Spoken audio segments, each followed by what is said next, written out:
สองเปิงเงามูลาว่านี่เป็นอวิชชาและตัณหาเนาะสองเปิงเงามูลาอวิชชาและตัณหามีเศษจาสองปาสมุทัยเศษจาทุกขาเศษจาสมุทัยเศษจาทุกขาเศษจาวางเงาทางนอกสองเปิงเงามูลา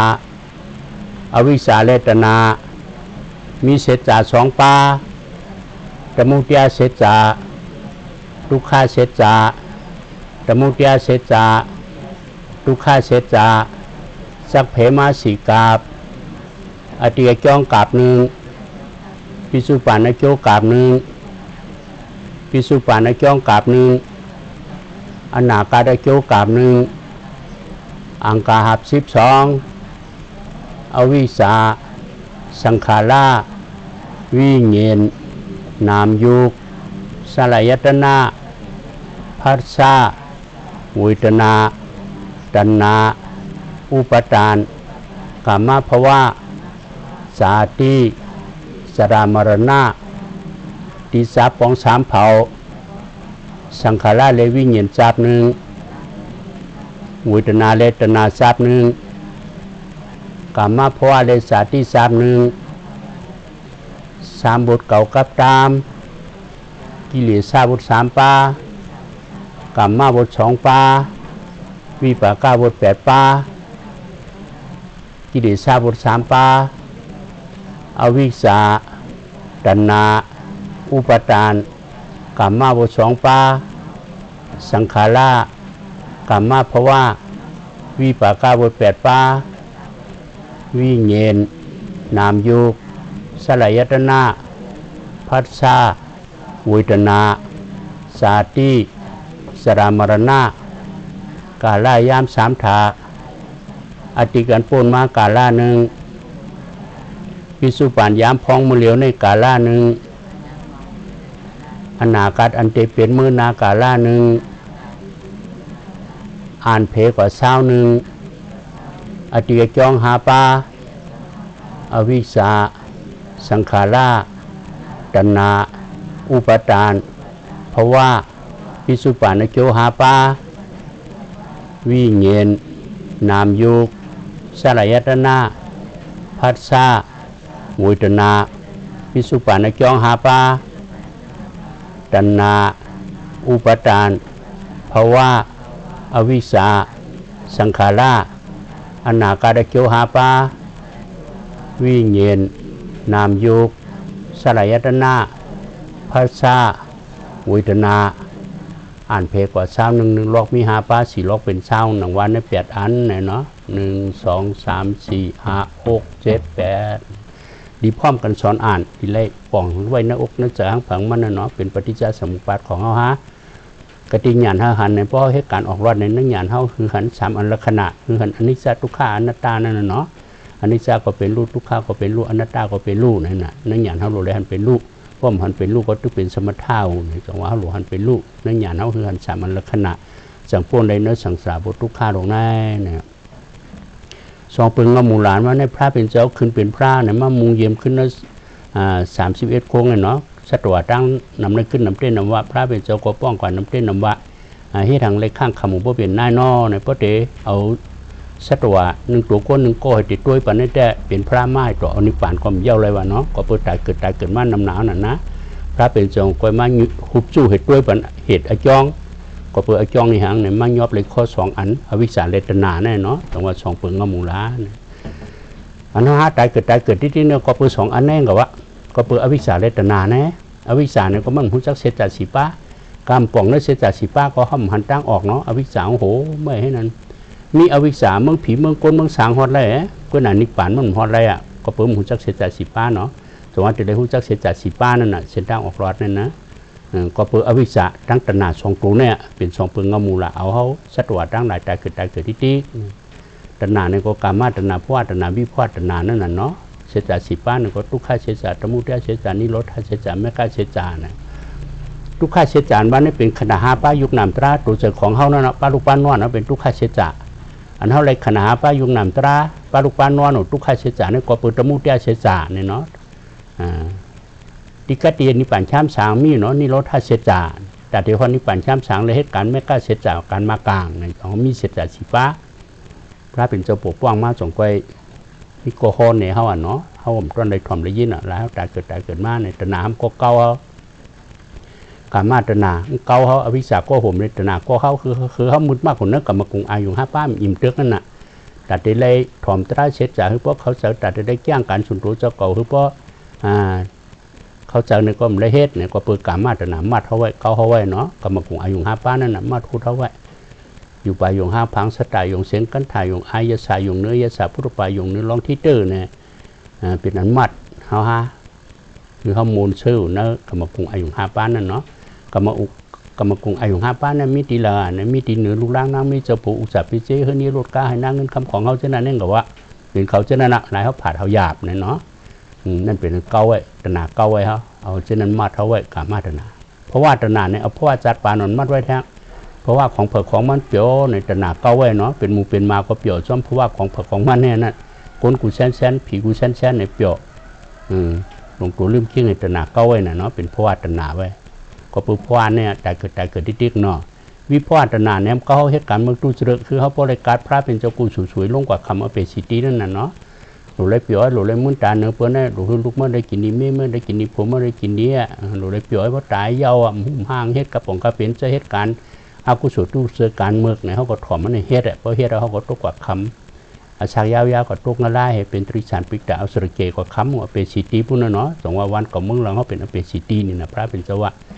ายพระเป็นเจ้าป้องกันน้ำเส้นน้ำว่านำเห็นไม่ถิ่นไม่ใช่เนื้อน้ำกลางกาวเนาะเขาหาตายเกิดนึกว่าเพราะว่าคำว่าเป็นสิทธิใช่ปุ่นเนอเผื่อที่ออกมาอะไรออกมายามมาอะไรเป็นคนเป็นผีให้มาป่องเสียจ่าร่วงกว่าขึ้นเลยเนาะเมื่อคนเมื่อผีได้มาเหล่นึกเก็บนึกก็ไหมเพราะนั่นก็ร่วงกว่าถังขึ้นวันกับเมืองหลังวันน่ะหลายว่าเป็นสิทธิเป็นวันกับเมืองหลังเขาก็นะพระเป็นเจ้าพ่อไว้นั่นเนี่ยสองขาเนี่ยเนาะอันเป็นเอาเขาตายเกิดติ๊กเนี่ยกาห้ามป่องเสียจ่าเขาก็หังเนี่ยกาอวิชชาเนี่ยมันเป็นวิชาแปดเท่ากับหันเส้นด้างออกกาตนาเนี่ยมันเป็นอารมณ์ผ้าแปดเท่ากับหันเนาะจงว่าเขาให้การตราเนี่ยอวิชชาเนี่ยคือว่าเป็นวิชาญาณแปดเมื่อหูจักทุกข้าเสียจากของเป็นวิชาญาณนั้นจงว่าเขาหลุดด้วยเป็นรูปไอ้จงว่าเป็นอนิจจทุกข้าอนัตตาเนี่ยเขามันเป็นรูปเนี่ยเขาเนี่ยหลุดด้วยหมอยักษ์ในยุคตนตัวก็ไรยักษ์ในวิตนาก็ไรยักษ์ในใจก็ไรเนี่ยยักษ์ในเฉพาะตราตั้งหลวงก็ไรเนี่ยเนาะจอมหนังขณะพระเป็นเจ้าเพชรสีกองนั่นน่ะเขาอยากเหนือยุคหนึ่งก็ห้องว่ากายานุปัฏฐาสติปัฏฐานเพราะอยากเหนือเวทนาห้องว่าเวทนานุปัฏฐาสติปัฏฐานเพราะอยากเหนือใจห้องว่าสิกขานุปัฏฐาสติปัฏฐานเพราะอยากเหนือสิญญาสังขาราห้องว่าธรรมานุปัฏฐาสติปัฏฐานเนี่ยหมออยากอันนั้นก็ไรอยากยุกก็ป้านหนามอยากหนามก็ป้ายยุกว่าขณะหาป้านนี่มันผ่านกันให้การประกันมันให้เป็นรูจอมกันเพราะเขาอยากล้อเล่กันว่าในหยาดเขานั้นพายว่ะอยากเมียวเหลือเมียวนั้นเนี่ยก็หมอเกี่ยวตีน้ำลมไผ่ก็อยากว่านั่นเนี่ยตัวพระสุดก็มองเกี่ยวกับเวทนาริมดีปานกลางเนี่ยก็แยกเอานั่นก็ตบสุดเลยก็มองเกี่ยวเนื้อเจอเนี่ยก็แค่เป็นใจทั้งเป็นเนี่ยหลวงพ่อลองมันเป็นอนิจจทุกขังอนัตตาเป็นรูปเนี่ยอันนั้นตบสุดก็ไรเนี่ยกำลังของเด็กกว่าลงสะโพตราตั้งหลวงคนน่ะเนาะตราตั้งหลวงเนี่ยมันเป็นอนัตตาอุปงไรเนี่ยเด็กกว่าลงกันขึ้นหมดพอหันเป็นรูปเนี่ยก็อวิชชาเนี่ยเป็นวิชาไปละตนาก็แห้งเนาะเป็นอารมณ์ผ้าไปละพอหันเป็นรูปว่าในห้องมันเจมเม่หลงมันตีแคล้วละเนาะตนาก็หันเจมเม่หลงมันเป็นทุกขันเนี่ยมันก็จังแคลหังมันอุปงไรเนี่ยมันก็หัวมันแคล้วเนาะเพราะหยันเขาแต่จังหวะพอหันเป็นรูปตนาก็เป็นอารมณ์ผ้าไปละมันแคลไปละอวิชชาก็เป็นวิชาญาณแปดจังหวะมีนาการมากลางแน่เนาะแต่ถ้าเขาเรียกฮอติกตินปัญชามสามีเสียจ่า2 ป้าในเสียจ่านั้นมี4 ป้าเขาห้ามปั่นในเสียจ่า2 ป้านะก็เพื่อว่าญาศาสนาเฮืองเพิ่งเสริมเลยถ่อมตราเสียจ่าตมุติยาเสียจ่าเหตุการณ์มาเลยขันถัดทุกข้าเสียจ่าอยู่ในทุกข้ามหุทุกข้าขึ้นตมุติยาเสียจ่าเหตุการณ์มาเลยทุกข้าเนี่ยดีเจตมุติยาเสียจ่านี่ก็ตนาตัวเดียวกันเนี่ยตมุติยาเสียจ่าตนาลบผ้ายาก้าในตัวเดียวกันเนี่ยเนาะจึงนำหนักคนนั้นเสียจ่าเป็นห้องตมุติยาเสียจ่าเนี่ยอันนี้ก็ตนานี่ก็ตัวเดียวกันนี่ไงตมุติยาเสียจ่าเหตุการณ์ได้ทุกข้าอยู่ในทุกข้ามหุทุกข้าเอาตมุติยาเสียจ่าเหตุการณ์ได้ขึ้นทุกข้าเนาะเสียจ่ามี4 ป้าเขากลมหุเขาปั่นในเสียจ่า2 ป้าเขากลมหุเพราะว่าจันในแต่เขาหัวมัญญาศาสนาคือปึ้งเสอพระเป็นโจโคปั่นเสียจ่า4 ป้าในยานตาสมัยเขาเก็บมาเสียเปิดตะเปมันห่อในเขาหาก็เลยหูทั้งฝั่งมันเนาะตมุติยาเสียจ่าเหตุการณ์ในเลยทุกข้าลงเพราะเขาขึ้นเอาตมุติยาเสียจ่าเหตุการณ์ก็เลยทุกข้าที่ลงในเขาหัวเขาก็อยู่ในทุกข้าล็อกในมือเดียวเนี่ยอันนี้อันปนมาอธิกันปนมาสัตว์ก่อนมันหนังอัตมุติยาเสียใจให้การในเขามาในขณะปาตุขะอยู่ให้ล็อกในเขาออกมากกายเฮ็ดออกพอแยกให้การมากลางนั้นมันเดี๋ยวออกกว่าทั้งในแวดก็ เพราะเขาแยกเพื่อนก็ตัวในเหตุการณ์ขึ้นมาอะไรขึ้นขนาดทุกข้าแดงนะจงว่าแต่ที่วันนิพพานนั่นเด็กการมากลางเพราะเห็นมากลางเพื่อนก็เป็นนิโรธานิพพานก็ไม่ได้เอาหัวเอาจองเอาปั่นนึกเสียจากสองป้าก็หัวเอาจองมีเสียจากสี่ป้าก็หัวเนาะแต่มุติยาในหลวงเอาเปียของเขาหลวงแล้วเหตุการณ์นั่นก็แม่เขาหลวงเอามากลางเหตุการณ์เตี้ยนแบบนั้นน่ะเพราะเอามากลางเหตุการณ์เตี้ยนเราจะเป็นนิโรธานิพพานช้ำสาสักเพมาสีกาบเนี่ยมันปั่นหนุนสีกาบเนี่ยอดีตจ้องกามพิสุปันอโจกามพิสุปันขึ้นเหตุจ้องทางกามอนาคาอโจกามเนี่ยเนาะอดีตจ้องเนี่ยก็ปุตตมุติยาเสียจากตัวในเหตุการณ์เป็นเหตุจ้องและมาเลยพิสุปันอโจเนี่ยมาเป็นทุกข์เสียจากขึ้นอยู่ในทุกข้ามหุทุกขะพิสุปันอจ้องเนี่ยเป็นตมุติยาเสียจากในเหตุทางอนาคาอโจเนี่ยผลเนี่ยมาเลยทุกข์เสียจากขึ้นในเนาะอจ้องอโจให้ในสีกาบแล้วก็เมื่อเหลียวเนี่ยอันนี้ปนมาอดีตอันปนมาอจ้องเหตุเขาเหตุไว้แล้วพิสุปันในโจไหนมาเลยผลเป็นขนาปาโกนเนี่ยเป็นทุกขะเสียจากเลยเนี่ยเขาอยู่ในล็อกในเพราะเขาขึ้นเอาแต่มุติยาเสียจากในเหตุจ้องแทงว่าเนี่ยก็เขาเลยขันถาทุกขะแทงเลยเนาะย่ำตัวปอกนั่นน่ะสมมติว่าเขาอยู่ล็อกในเขาก็รู้อกกว่ากันในที่กันนะแต่ที่ออกกว่าก็เอามากางให้ไอ้จ้องไปละเพราะมากางเป็นไอ้จ้องก็นิโรธาเป็นไอ้โจเนี่ยเป็นนิพพานอังกาหับ12นะครับตายเกิดนั้น12อังกาแน่เนาะอวิชชาผู้จักเสจสีป้ายสังขารให้การพิจารณาให้มาเลยวิญญาณเนี่ยพอมีวิญญาณแล้วก็มีมันนำยุคตูเจอเหว่ามีนำยุคตูเจอก็พักตูโคคูเปิดแทงตาได้ควักสังสารตายเกิดแล้วเนาะตาหูกุลังลิ้นตูเจอเนี่ยมาเปิดไว้อายุ6ป้ามาโหลเป็นเจอ6เชียนในห้องว่าภาษาทัดขามทัดโหลทัดโผนั่นเป็นภาษาเพราะภาษาก็กู้คำว่าวิจารณาดิมดิปานกลางตนาห้ำคลายอุปทานจะแปลนได้ให้กายกรรมจิกรรมนกกรรมขึ้นเลยสาที่มีลองทดลองตายได้เนอะอวิชชาเกิดมาเนอะอวิชชาในปันเนอะอวิชชาในที่กันเนาะใน12อังคารในกุจาจาระ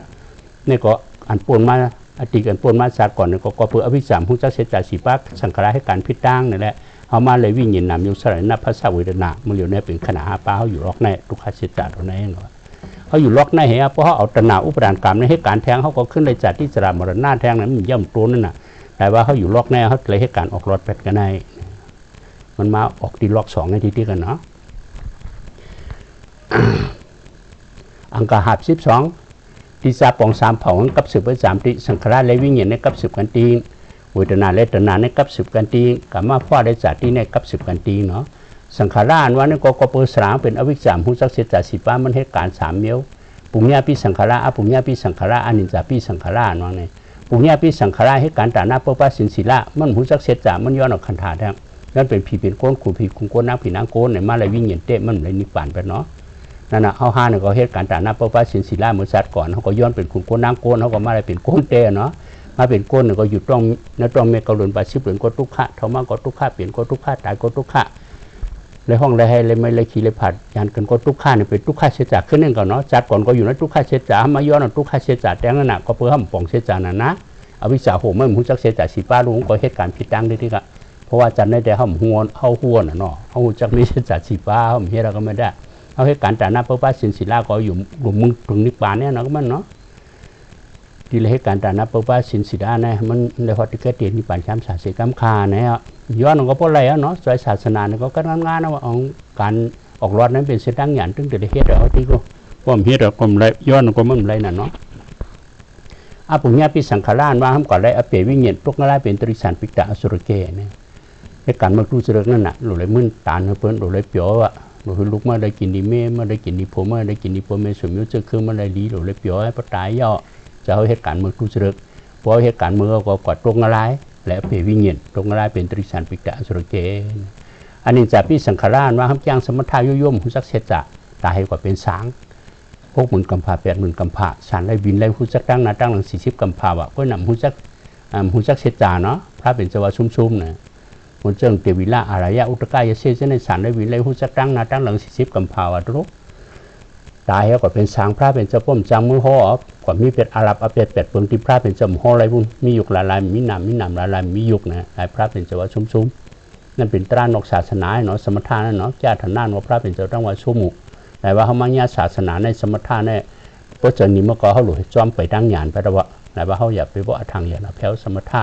หลุดเขานั่งหยานนั่นน่ะเนาะเพราะเขาเฮ็ดสมถะที่เรียกว่าเป็นสางอาศัยยาการมาการโผแทงนั่นน่ะนั่นเนาะก็เป็นสังขารให้การพิจารณา3นิ้วเนาะปุญญาปิสังขาระและเป็นผีเป็นโกนอปุญญาปิสังขาระแต่ตรงอะไรเป็นตริสันปิตะอสุรเกอนิจจาปิสังขาระก็เป็นสางในกับ10กันไว้ กันในก็กับสืบกันแทงหวยหนังตนาเนี่ยเนาะก็เปิดมีมากขนาด5ป้าตัวเสือพักตูโฮคูเปิดตาหกครั้งนี่ตัวเสืออายุ6ป้าโลเฮเป็นมาทัดขำทัดโลทัดปนน่ะเนาะทัดขำนี่ก็ตาหกครั้งนี่ตัวเสือทัดโลนี่ก็ห้างเสียงอายะจะพุทธปายงธรรมายงให้เช่นน่ะเนาะจอมหนังตางก็ห้างให้หูคำเสียงเฮคุณหลังก็อายเฮดินก็อายะสาเฮตัวก็พุทธปายงเจอก็ธรรมายงนี่ขาดโลกันเนาะเปลี่ยนมาพอมาตั้งตาก็จะหันพอตั้งหูก็จะยินเนี่ยนั่นเนาะเสียงอย่างเลยเสียงอย่างนั้นถ้าคำทัดโลทัดปนนั้นเป็นภาษาเพราะภาษาก็กูขมาวิตนาดิมที่ปานกลางคำไหนกูขับตนาเพราะวิตนาก็มาตนาเนาะดีไว้ในกองใครหลีที่ดีมากกูตนาแท้งอ่ะดีในกองใครยังดีมากจุตนาปานกลางเนี่ยก็มันใครลีมากจุตนาแท้งเนาะจังว่าเขาหลุดยักที่วิตนาเนี่ยเป็นรูปแบบ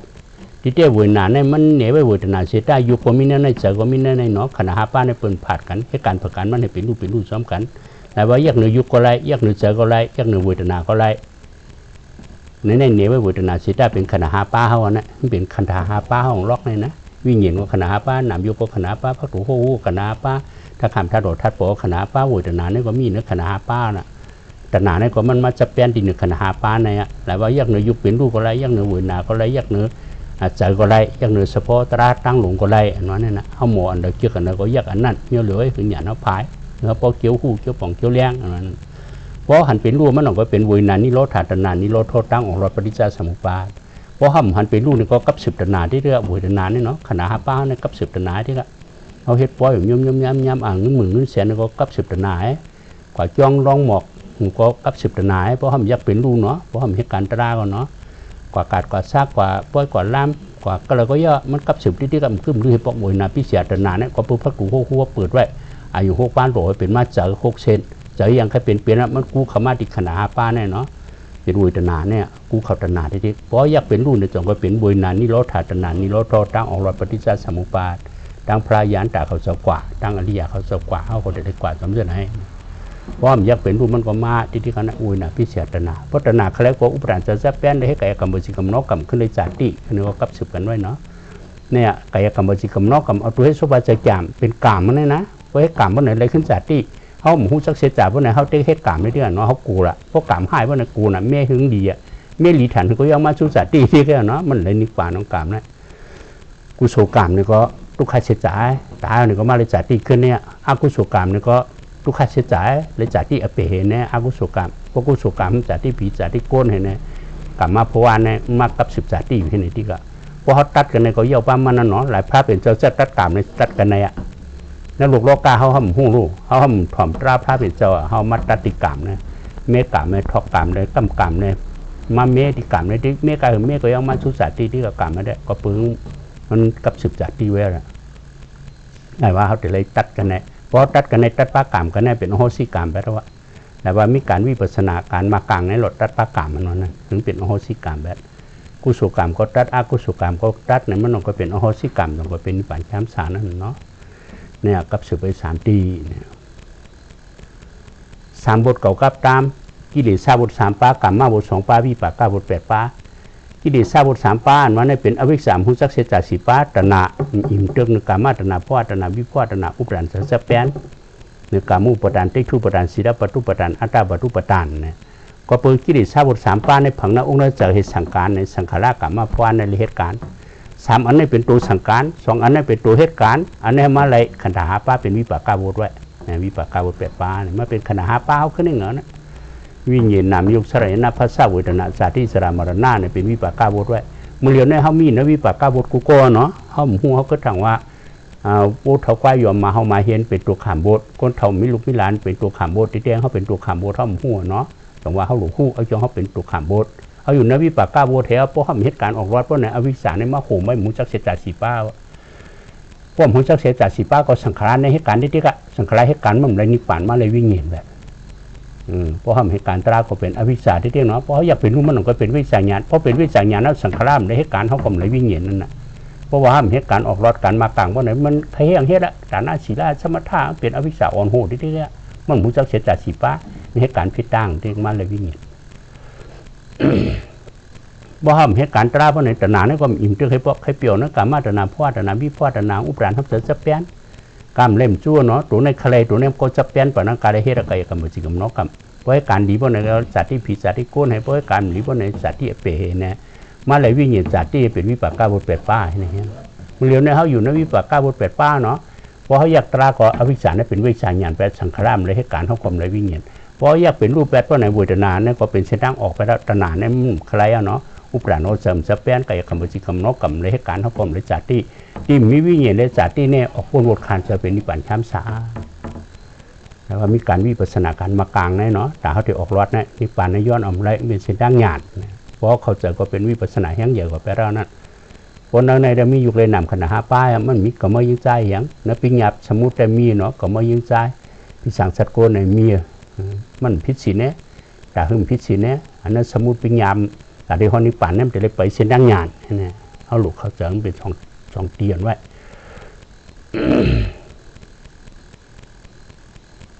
กาล่ายามสามถาอธิกันปูนมากาล่างพิสุปัญญามเดี๋ยวนี้กาล่างอนาคามือนากาล่าง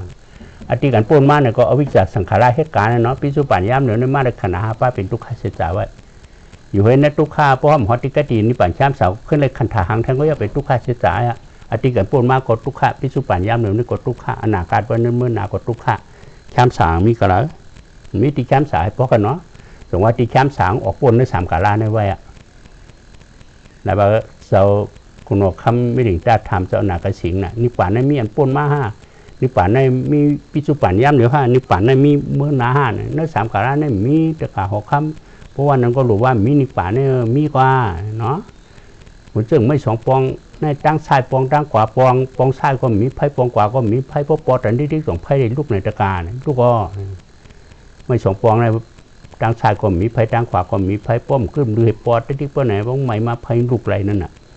นิพพานนี่ก็วนนั้นนะวะเพราะเหตุการณ์มันหนุ่มก้อยไรป้อมเหตุการณ์มันไรวะเนาะตาปองเป็นทุกข์เสียจะตาปองเป็นแม่ก้าเสียจะพบปอดกันที่ก็ในทุกข์ชุดแล้วก็นิพพานพูดมาบนเรื่องไพ่นั่นน่ะเมื่อนิพพานพูดมามันออกเนื้อสามกาล่าแน่เนาะเผื่อคู่ตัวมากเขามากขึ้นเนื้อสามกาล่าได้ขึ้นเนี่ยแต่ว่าไพ่เดี๋ยวลูกฉีปอกนั่นน่ะเป็นลูกชุดฉีปอกกันนั่นมันก็เป็นย่านตาเอานิพพานไรแล้วก็เป็นสิ่งดังอย่างได้เหตุเราที่ก็ป้อมเหตุอมไรนะย้อนอมไรของนิพพานช้ำสารนะแต่ว่าปองเป็นทุกข์เสียจ่าปองเป็นแม่ก้าปอดกันที่ก็พลังใกล้นั่งถึงก็มันหันน้ำนั่นทุกข์เสียจ่าปลาลูกปลานวลเนาะกลุ่มอนิจจทุกข์อนัตตาทุกข์เสียจ่าเนี่ยพอหันน้ำเขาคนรักเหลี่ยมน้ำเขาก็คัดหันน้ำนั่นเนี่ยมันก็มกูอ่ะพอหันน้ำมันก็เนาะมันเปรี้ยเจอกับโมระเปรี้ยเจอกับจอมอ่ะมันก็โมอิ่มโมจานะโอ้เป็นก้นความดีเป็นผีความยัดทุกข์เสียจ่าล้างในการไปฮอตติกตีนี่ปัญชามสาเต้เขาก็คัดเจอเขาการสอนการลงขึ้นกว่าเด็กๆนะอิ่มจานมันก็ชุดอะไรอ่ะเนาะพอชุดแล้วเขาก็ปีกพักกูเป๋ไว้ไรเนี่ยเส้นทางหยาดเส้นทางกระเจนเส้นทางออกในสังสารบททุกข้าลงเนี่ยมีเส้นทางมากลางในก็เอานะอ่านเพลงก่อนซ้ำหนึ่งอธิจงหาป้าพิสุปันอโจหาป้าพิสุปันอจงหาป้าอนาคาอโจหาป้าอธิอจงหาป้านั่นก็อวิชชาสังขารตนาอุปทานกามนะมีคุณพี่คุณสังเสียใจอย่างเนาะนั่นแหละอวิชชาความผู้จักเสียใจสิป้าสังขารให้การพิจารณาปุญญาพิสังขารปุญญาพิสังขารนิจจาพิสังขารตนาเนี่ยก็มีเรื่องหนึ่งกามาตนาภวตนาวิภวตนาอุปทานทำเสร็จเป็นหนึ่งกามูอุปทานได้ทุปทานศิลปะทุปทานอัตตาปทุปทานเพราะว่าอันว่าในกายกรรมจิกรรมนกกรรมนั่นกรรมภวามีเขาห้าอันเนี่ยมีคุณพี่คุณสังอย่างสัจจาอย่างอติกจ้อมหลีเหตุดีห้าอันเนี่ยเขามาในขณะหาปาโกนเขาหิมห้องว่าเก่ามันจะเก่าเด้งอ่ะมาเป็นขณะหาป้ายเนาะยุคนี้ก็ดินน้ำลมไผ่ส่วนตัวเขาเนี่ยมีธาตุดินธาตุน้ำธาตุลมธาตุไผ่จากเขาหนามเนี่ยมีบุตรนาสิญญาสังขารวิญญาณยุคดินน้ำลมไผ่ไว้อันหนามมันไม่ฉีอันพอมาโลกันเราเป็นขณะหาป้าขณะหาป้าเนาหิมห้องว่าเก่าก็หนามันจะเก่าเตะเพราะเส้นทางหยานว่าเนาะที่อจ้องเหตุนี่ก็มีคุณพี่คุณสังอย่างผ่านช้างที่อจูนี่ก็มีก็ไม่ยิ่งใจอย่างนั่นอย่างเขาจะได้เขาเส้นไหนเพราะมีเก่าก็อยู่พิพงเส้นทางพระเป็นเจ้าที่นั่นนะหลายว่าเส้นทางหยานั่นนะเพราะอยากตราเตะห้อมหันเตะของดินน้ำลมไผ่ก็หันตัวทบเตะจะห้อมพงกว่าปนาปลังปนเมื่อเรียนนี่ก็มีอะวะพ่อไม่ก็กัดมันต้องมีอะพ่อตรงก็หนีมีอะพ่อจับก็ย้ายพ่ออุ่นก็แจกมันมีกูก้อนเนาะดินน้ำลมไผ่เมื่อเรียนนี่ก็มีเวทนาก็มีกูก้อนนะกำพองดีไว้กำพองดีกำพองปานกลางสิญญาการป้องนั้นก็มีอันนี้จะปู่ยามห่อลงในการป้องนั้นก็มีกูก็อันจะสดโซนอันคือปฐมตราเขาเจอก็มีกูก็วิญญาณจะหู้ซ้อมก็มีกูก็เนาะแต่ว่าขณะหาป้าใน ว่าหมูว่าหมาว่าโบว่าควายมันมีเหมือนกันเนี่ยให้การประกันมันให้เป็นรูปซ้อมกันกล้วยหนามปิ้งยาพองน่ะอันนั้นบูอันนั้นควายอันนั้นหมูอันนั้นหมาอันนั้นผีอันนั้นโกนเนี่ยเป็นปิ้งยาพองไงอันเต้ขนาดป้าเหมือนกันเนี่ยมันเป็นตุ่มอนิจจทุกขาอนัตตาทุกขาเสียจากเหมือนกันก้อยเขาดูเอาเขานั่งหยานเจอไหนนั่นน่ะเพราะเอาเขานั่งหยานเจอไหนมันมีเก่าเต้วะเขาหิมห้องบาเก่ามันจะตูตราก็เขาหันตัวทั่วบอกว่าที่อยู่ดินน้ำลมไฟก็มันเป็นตุ่มอนิจจทุกขาอนัตตาเป็นรูปทุกขาเสียจากเนี่ยเขาปลายว่าเป็นตัวน้องอสุภาเนี่ยเขาก็หันตัวทั่วบอกว่าผังมันดีหนามโบจะหนางก็ริมดีปานกลางก็มันเป็นอนิจจามเจมเมทุกขาพันจะสร้างและอนัตตามอุปเปิงอะไรมันเป็นทุกขาเสียจากเขาก็หันตัวทั่วบอกว่าผังมันที่อันเจริญว่าแค่เป็นจะหังเป็นมันก็อนิจจทุกขาอนัตตาทุกขาเสียจากจะหันก็มันเจมเมเป็นทุกขามอุปเปิงอะไรจะยินก็มันเจมเมเป็นทุกขามอุปเปิงอะไรจะหูเนื้ออายก็วันนั้นจะหูเอียสาก็วันนั้นจะหูเนื้อตัวหลีกสร้างก็วันนั้นจะวนแก้มหยีเจ้าเจ้าก็วันนั้นแค่เป็นจะหังเป็นเนาะมันก็อนิจจทุกขาอนัตตาทุกขาเสียจากสิ่งอย่างสังขารสปอตราตั้งหลงก็มันก็เจมเมอนิจจทุกขาอนัตตาทุกขาเสียจากพอมีขันหาปาหนึ่งก็การปรองถึงมีที่ก็จะโสดขึ้นสร้างหางปองก็ถึงมีที่ก็เนาะก็เปิดขนาดหาป้าในการประกันมันเป็นรูปเห็นนั่นเนี่ยเขาก็ยืดขนาดหาป้าในมาเป็นเก่าสองวันนั่งหยานเขาจะเลยมีเก่าแบบนั้นน่ะห้องมาเก่าทั้งสุดทั้งจัดทั้งสังสระจะได้เอาเปียดเก่านั่นน่ะที่เด็กขันถาได้เป็นตัวตราเมียดเนี่ยว่าก็หนาเขามาเอาอายุพิษแบบนั้นเนาะพระเป็นเจ้าไม่ยอบเลยมาป่องเสียจากชิป้าพระเป็นเจ้าหันตั้งออกไปปักเนี่ยเขาขึ้นเขาพิษตรงได้ตัวตราเมียดเขาเต็มมันเหนียวมันเป็นอนิจจทุกขาอนัตตาทั้งมันเป็นธรรมชาติของมันเป็นทุกขาเสียจากเนี่ยก็หนาเขาก็เอาพิษแบบเขาก็ยึดพิษแบบนั้นนะเพราะยึดเพชรว่าเนี่ยเขาก็การมาการโผล่ที่ดิกนั่นน่ะก็เพื่อเขายึดว่าเก่าพวกเก่าก็พอมีตัวเก่าก็ของเก่าคู่ของเก่าเนี่ยเป็นรูปหุบไหมเป็นป้าเป็นซาตราการมาการโผล่นะพระเป็นเจ้าวันเนาะจังว่าก็เพิ่มดีห้าอันนั่นแล้วเขามาเลยขนาดหาป้าที่ไอ้จ้องเหตุดีห้าอันนี่ก็มีคุณผิวคุณสางเสียใจอย่างผ่านช่างเนี่ยเพราะเขาเข้าใจเหตุผลไอ้จ้องโจ้ในบิซิกิสัตเจอน้อมเจอน้องป่างว่าน้องนั่นจะเป็นวิปัสสนาแห่งอย่างไปแล้วนะขณะหาป้าเนี่ยก็หิมห้องบาเก่ามันจะเก่าเนี่ยเพราะเขาเจอเนี่ยก็จะหืนน้องก็เบากว่าว่าวิจิกิสาเขาก็ไอ้จ้องก็มีคุณพี่คุณสางเสียใจอย่างผ่านช่างไอ้โจ้เนี่ยก็มีกับไม่ยิงใจผู้กุศลไหวอย่างเป็นไอ้จ้องไอ้โจ้ตราไว้ไอ้จ้องดีห้าอันได้มาเลยไอ้โจ้ดีห้าอันเนี่ยก็ในห้องเด็กขึ้นเอาไอ้จ้องดีห้าอันในเหตุการณ์ทางไหนในนั่นเนี่ยเนาะก็ห้ามป่องเสียจ่าเขาก็แล้วเหตุที่เที่ยงเนี่ยแต่หนาเนี่ยก็อิ่มเจอให้ปอกทุกมากลางเดินตกกลางคำกูเดินกูปีกูว่ากูจัดกูปานถึงใครอยู่กับมาตนาเพราะว่าตนาวิพวาตนาที่ก็อุปทานนี่ก็จะแปลนที่ก็เพราะตนาใครมันก็จะแปลนเหมือนแทงเหมือนแห้งตนาเนี่ยนะที่นึกกับกรุงอายุ5 ปางก็จะแปลนเด็กที่เหนืออายุพิษเปิงที่ก็จะแปลนเด็กที่เหนือจ้างสั้นก็อิ่มเด็กจะแปลนไว้ที่เหนือก็ถามว่าอุปเปิงไรอัตตาก็จะแปลนไว้ตัวของเก่านะมันก็จะแปลนเนี่ยกายกรรมจิตกรรมนกกรรมก็เหตุการณ์ทั้งว่าเหตุลีเหมลีเหตุไหนที่มันก็อวิชชาเนี่ยก็หูจักเสจ่าสีป้าโหมไม่แปะทุกข้าก็หูตะมุเตียมหูนิโรธาหูแม่ก้ามหูสังขารเนี่ยก็เหตุการณ์พิจ้างแทงปุญญาพิสังขารปุญญาพิสังขารอนิจจาพิสังขารเขาหาอันในเหตุจองแทงเหตุแทงบนนั้นก็ขึ้นในขันถ่ายเป็นทุกขเสจ่าขึ้นนี่หรอวะแต่ขึ้นขันหาปลายโกนก็ย่อผีก็ย่อชัดก็ย่อมาเป็นทุกขเสจ่าขึ้นแน่เนาะเนี่ยก็ในห้องเดี๋ยวเลยออกก่อนลอกในน่ะเมื่อพอเอาอันวิหาอันในเหตุก็เขาขึ้นในขันถ่ายเป็นทุกขายท่วงเขาก็เอาเหตุการณ์วิปัสสนาการมากลางเป็นกันน่ะเพราะวิปัสสนาเป็นอจ้องว่ามังอย่างเป็นอโจโปมังอย่างก็ผู้อย่างนิพพานเป็นเส้นทางออกรอดกว่ากันแท้เนี่ยปฏิจจสมุปบาทของเขา5เนาะเพราะเขาป่องกันได้เนี่ยก็เป็นวิปัสสนาแห้งใหญ่ไว้เนาะตรงว่าเขามายึดพิษเอาไว้หลงเพราะเขายึดพิษเพราะเนี่ยก็บอกหงห้างผังมันนะตั้งตัวตั้งเสือก็บอกหงกันนะมันเป็นชั้นดังหยาบ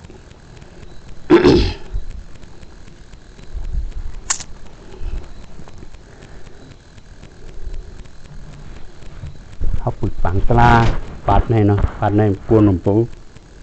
กล่าวโยกิของพระมีน้ำเขาเปิดไว้มือ5 ค่ำ 6 ค่ำเนาะเหมือนในเลยมา3 วันนะคือแทง7 วันนะในกลาง7 วันในก็จ้างตราเตรียม7 วันก็ไว้สติกันคือมีอินทรีย์กูก็เนาะข้าวตั้ง7 วันในกาขันเยอะนะเอา10พังมันไปอยู่ในอินทรีย์พองยามเปิดเขาร้องเนี่ยก็3 โมงครึ่งต่อยใครม่านตั้งก็ได้เนาะใครเปิดต่อยมากก็ได้6 โมงเมตตาเข้าพอ8 โมงเนี่ยก็ขึ้นนังตราแทง10 โมงครึ่งก็เมตตาเข้า12 โมงเนี่ยก็ขึ้นนังตราแทงเพ่เมตตาแทงเนาะเพ่เมตตาเป็นสัตว์ว่าพิชังสัตว์โกในเขาก็สืบนังตรา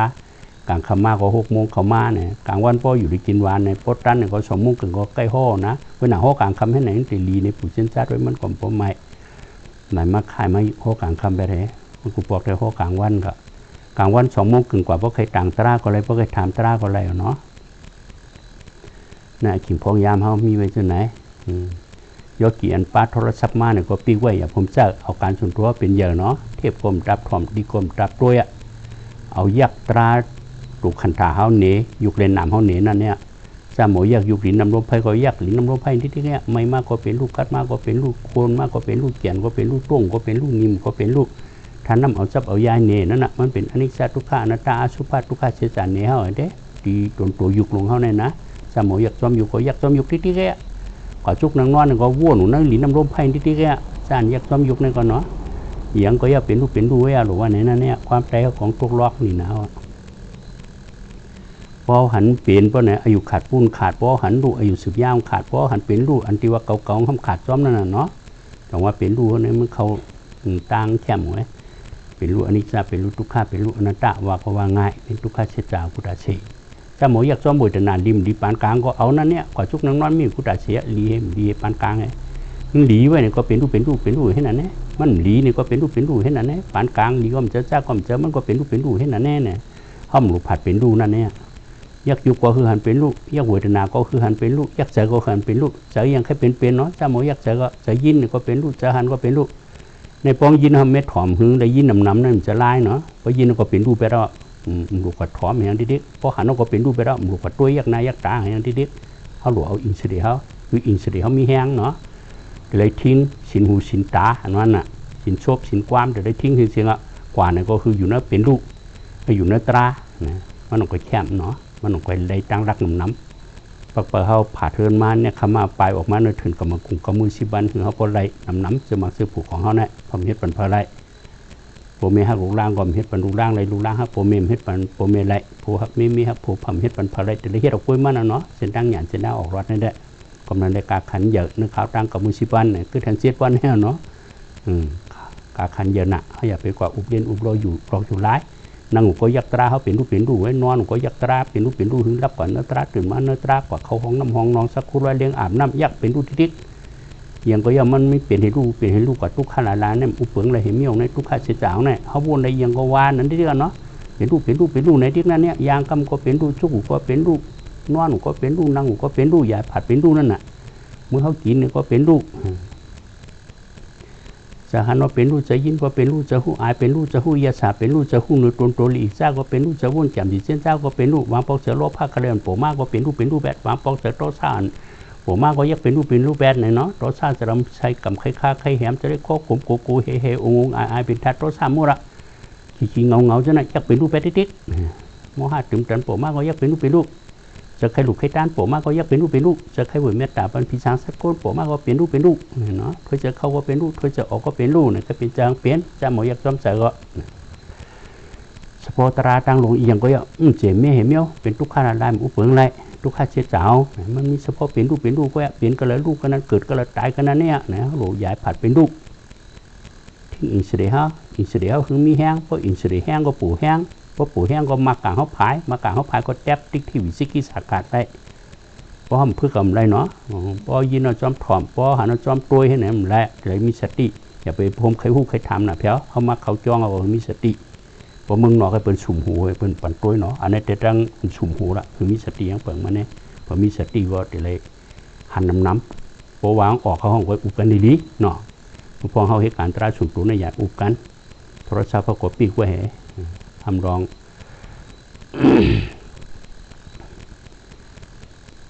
เขาจะโปรลาดน้ำไปอยู่ในอินทรีย์เขาทิ้งไว้ถึงไรเอาการตราเขาเป็นเยอะเทียบก็ป้อมเมียนวันศิลป์วันหังก็ผุยในกันป้อมเมียนก็ห้อมผุยเขาอยากเอาตราตัวทั่วนั่นนะพอถึงข้าวโฮก็ปู่มาโฮปันแห้งนี่แน่ดีกว่าห้อมดูตัวเทียบก็ห้อมดูถ่อมเขาอยากตราเตะของเขานั่นนะข้าวตังคือดู7 วันเนี่ยเขาปวดอะไรตั้งรักน้ำเมื่อเขาออกกว่าคือพวกหูโอ้แกงตราในวันในห้อยเขาเลยหูอยาสางกว่าเขาพึกการเมื่อเขาพึกการหมอเพราะในเข้มน่ะพระเป็นเจ้าว่าอันไรพึกอะไรเจอในเมงไงอันเมงไงเดี๋ยวเจอในก็พระเป็นเจ้าหันว่าอันอะไรพึกการในเจอในเมงหยาบหนาอันเมงหยาบหรือในก็พระเป็นเจ้าหันว่าเขามาพึกการเจอน่ะเนาะเมื่อเขาพึกกับเพราะไหนติเมงไงกว่าที่เราถึงว่างขันถาเขาเต็มเลยอยู่ในเช่าถึงได้เมปันที่เขาเจอเขาเนี่ย ก็เพื่อเขาจอมจะละเขาตายเกิดลงมาเนี่ยเขาจอมหลังกิริสากำเนิดเขาจะได้คัดเจอเนาะคัดเป็ดกิริสานั่นเตรียมเลยจอมเจอจะได้เป้งจะได้ใจกินเจอเขาหึงไรก็ไม่ตายเกิดมาเนี่ยก็เพื่อเขาจอมเจอกิริสามาสั่งการที่เจอเขาก็จอมป้าจะมีล่ามันที่มันนอหูเจอก้นโครงกลางในนุบเพิ่งหาการอากุศลกุตาเสมันอ่อนเขากว่าตั้งอากุศลที่กันเนาะกิริสาเกาลูกำเนิดเขาจะได้คัดเจอไปละเขาจะอยู่ในศิลธรรมที่ปัญญาโตสู่กิริสาไปแล้วก็แม่จะได้คัดเจอเขาสินเขาเนี่ยก็มันอะตาหน้าเขาก็ทำยาที่สุดอะเอายุคนำขันดาให้เอาเนี่ยคำมาปลายออกมาเนื้อถึงกับมังกรอายุ5 ป้าเขาเป้50%นะเนาะหัวปากเนี่ยเขาดูเลยให้การทั้งไม่ให้การส่วนตัวเขาก็ไม่ได้เขาเปลี่ยนไปดูมาว่าจากข่าวต่าง7 วันเนี่ยเป็นน้ำยาของเขาเป้มา50 กิริสะตาหน้าเขาก็ทำยาเอายุคนำขันธาลูพิอาเตียสังขารนั้นในห้องต้นในหลูหรอกก็ได้มาดูจัดเนี่ยพอในหลูก็ตึงรถมือกว่าเมื่อแล้วนะตาหน้าทำยาที่สุดแล้วนะเปิ้นดูกล้องมูของ80,000 เห็นจ้องเขา80,000 เห็นมันไปเปี้ยงเขาเอาขนาด5 ป้าดูหรอกอันนี้เป็นซื้อมาซื้อผูกคำเหลียวกล้องมู80,000 เห็นจ้องเขา80,000 เห็นวางเป็นเส้นดังกลางไหมแต่เป็นพิธีกรแมทขึ้นเนี่ยอันนั้นนะอันนี้เป็นเส้นดังหยาดอันเขาเอายุคนำขนาด5 ป้าดูเนี่ยมันเคยก็อธิษฐานให้ดูกว่านั้นทำยาที่สุดแต่หน้าเขาสินศีลาเขาก็มันขึ้นมาเหลียวนะปนาปลังห้ามหลวงวนทางเนาะพอวนขึ้นอันปนมาได้ศีลห้ามมันขึ้นนั่นจะได้ข้อโขมขึ้นเนี่ยกวนเขาเห็นเมือกมากกูโก้ว่าวนขึ้นบนจะได้ข้อขมหลววนนะเพื่อจะอินกุฎิมาลาเทียบในมือเป็นเพียงเปิ่นวนขึ้นเนี่ยเปิ่นเป็นถึงยานตาเอานิปานได้เขาเนี่ยก็จะได้แต่ซ้อมเส้นดังหรืออยากเขาเจ้ายานตาจะมีเราพระเป็นเจ้าอ่อนเข้าไปหลววนขึ้นเนี่ยอันปนมามันเกี่ยวกันนะเนาะตัวอภิสุปันพองย่ำในตัวตราเขาเนี่ยหลวจะได้ข้อขมอย่างใครเมือกมากกันเมือกเมื่อครูว่าเขาเมือกเขาปล่อยไปก็เยาเขาเป็นก้นรักแหลมเขาเป็นก้นดีคำนี้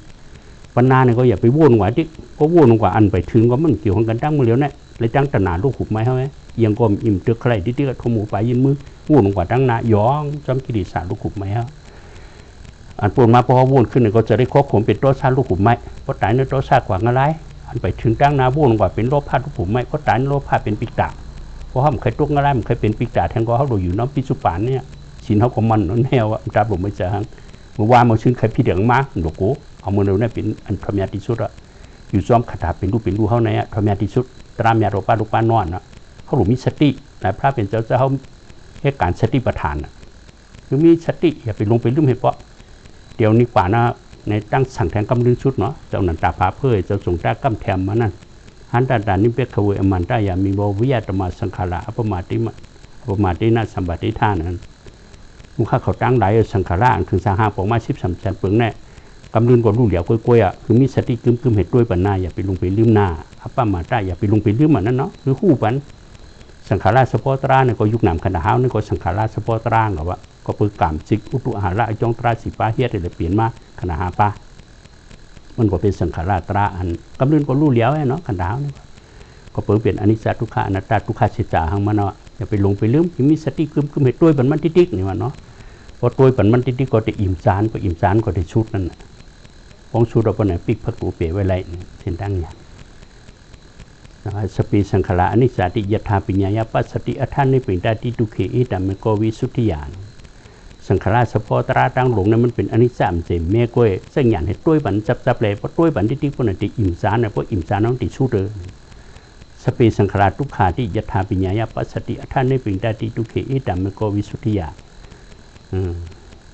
สปอตราตั้งหลงนั้นเป็นทุกขาลายเอาอย่างในตัวบันขึ้นแล้วเพราะตัวบันที่อิ่มจานเพราะอิ่มจานได้ชุดเลยไม่ได้ชุดไปแล้วเนาะเป็นรูชุดว่านั่นสเปธรรมะอนัตตาที่สปอตราตั้งหลงนั้นอุปึงอะไรตัวบันที่เนี่ยเนาะ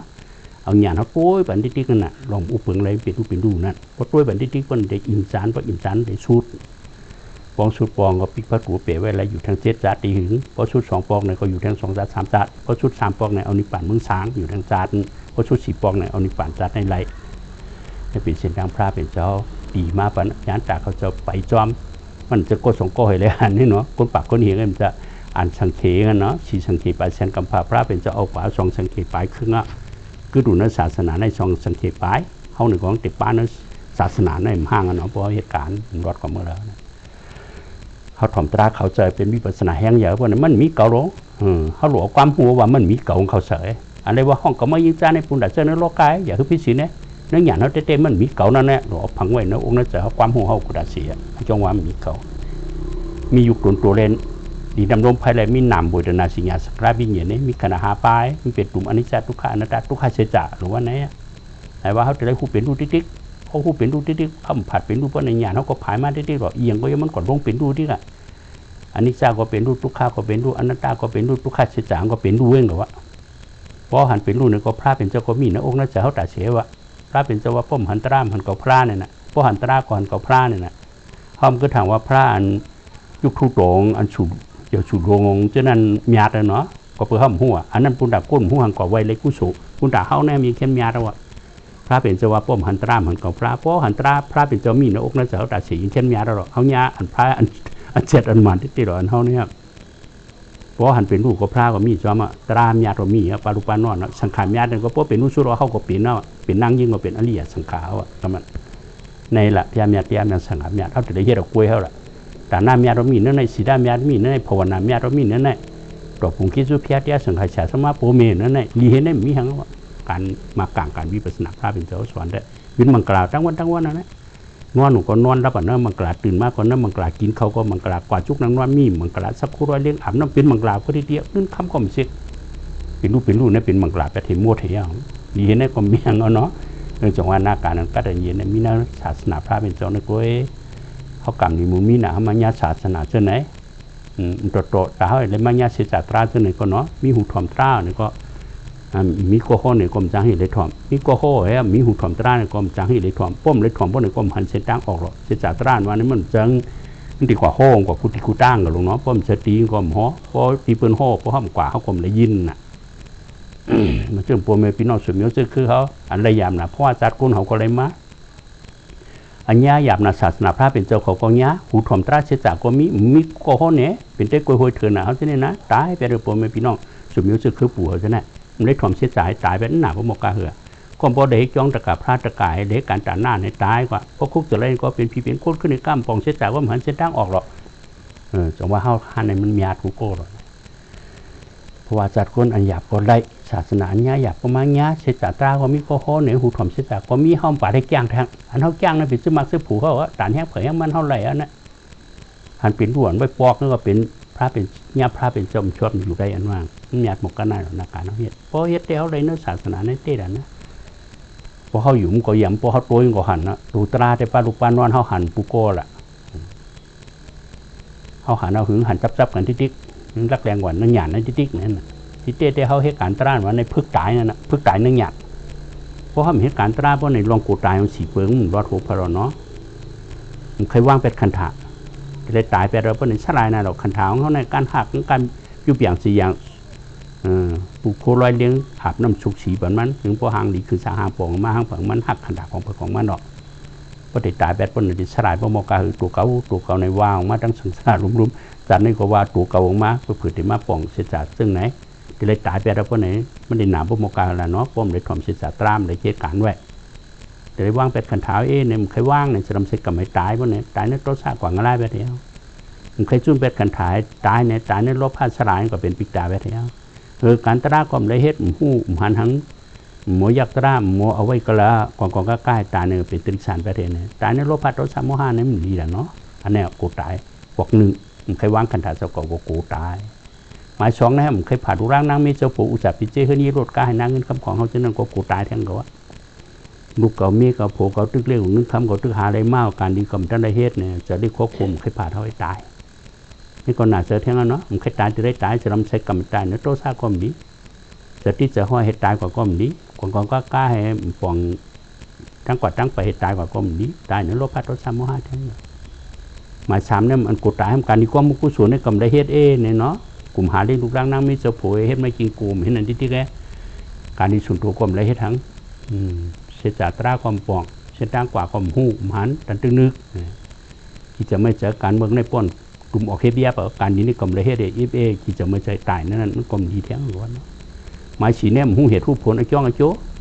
เพราะเขาตายเกิดเป็นสังเข้ามาในแท้งเอาเนี่ยนะของหูไอ้จ้องไอ้โจ้ละมันเลยถ่อมเสียจากก็หูน้องไอ้จ้องแต่มูเตียเหตุการณ์มาเลยทุกข้าก็เอาแม่กายเหตุการณ์เป็นนิโรธานิป่านั้นมันก็หูมันเลยถ่อมเสียจากจ้างก็เลยจ้ำเลยเพื่อเนี่ยก็เพราะเขาตายเกิดเป็นทางในฮอติกันนั้นแท้งวันนะก่อนก็กล้ามุจักเสียจากมุจักเหตุจักผลไอ้จ้องไอ้โจ้นั่นน่ะแต่ว่าขุดตายสีเปิงอันนั้นห้าพึกการในปุ่นดัดตายนั่งหยาด ปุ่นตาคือหัดทานให้ตายปุ่นตายุ่มให้ตายเนาะมึงเขาพึกกันไว้ถึงเตี้ยเพราะไหนห้ามสลายอีหรอกโอ้ตุ่มอนิจจทุกขะอนัตตาอสุภัตทุกขะเสียจางตุคำวิปากาโบนกรรมไปเลยว่างก็ไปเป็นนิพพานช้ำสางพวกว่างเป็นนัตราก็เป็นนิพพานช้ำสางแน่เขาพวกพึกกันมาจังกูหังละเลยว่างเฮ้คันธาตัวอสุภัตตัวตุเนาวิปากาโบตรงไหนพอเลยว่างก็ตราส่งปนนั่นหนาแน่เนี่ยเขาพอเหตุการณ์ไว้ยุ่มไม่ว่างหรอกจังกูหังอ่ะอันกัดอันเย็นเปิดร่างนาอันกาคันอย่าเปิดร่างนาอันมีกาคันหังตูอสุภัตตูนาวิปากาโบนในว่างแปดเหตุคู่หับนักของนั้นแค่มกาหือเอาตราปันมาวาดร่างนางก็เอาเหตุการณ์บนไหนยุ่มไม่ว่างเลยดอกคันเท้ากำในหมายช่องอันกูก็มันกูเอาเหตุการณ์ตราเนี่ยเนาะแต่ที่จะเป็นหรือร่างน้ำไม่จะปูจับพิเศษฉะนั้นมันเมียหรอกมันหัวล่ะยังก็ย่ำเจ็บไม่เห็นมิ้วคันธาโปคันธาเมลูกร่างน้ำมีจะปูฉะนั้นก็เขาก็อนิจจทุกขะอนัตตาทุกขะเสียใจคันธาเขาหิมห้องว่าเขามันจำจะเขาเตะมันก็ทุกขะเสียใจ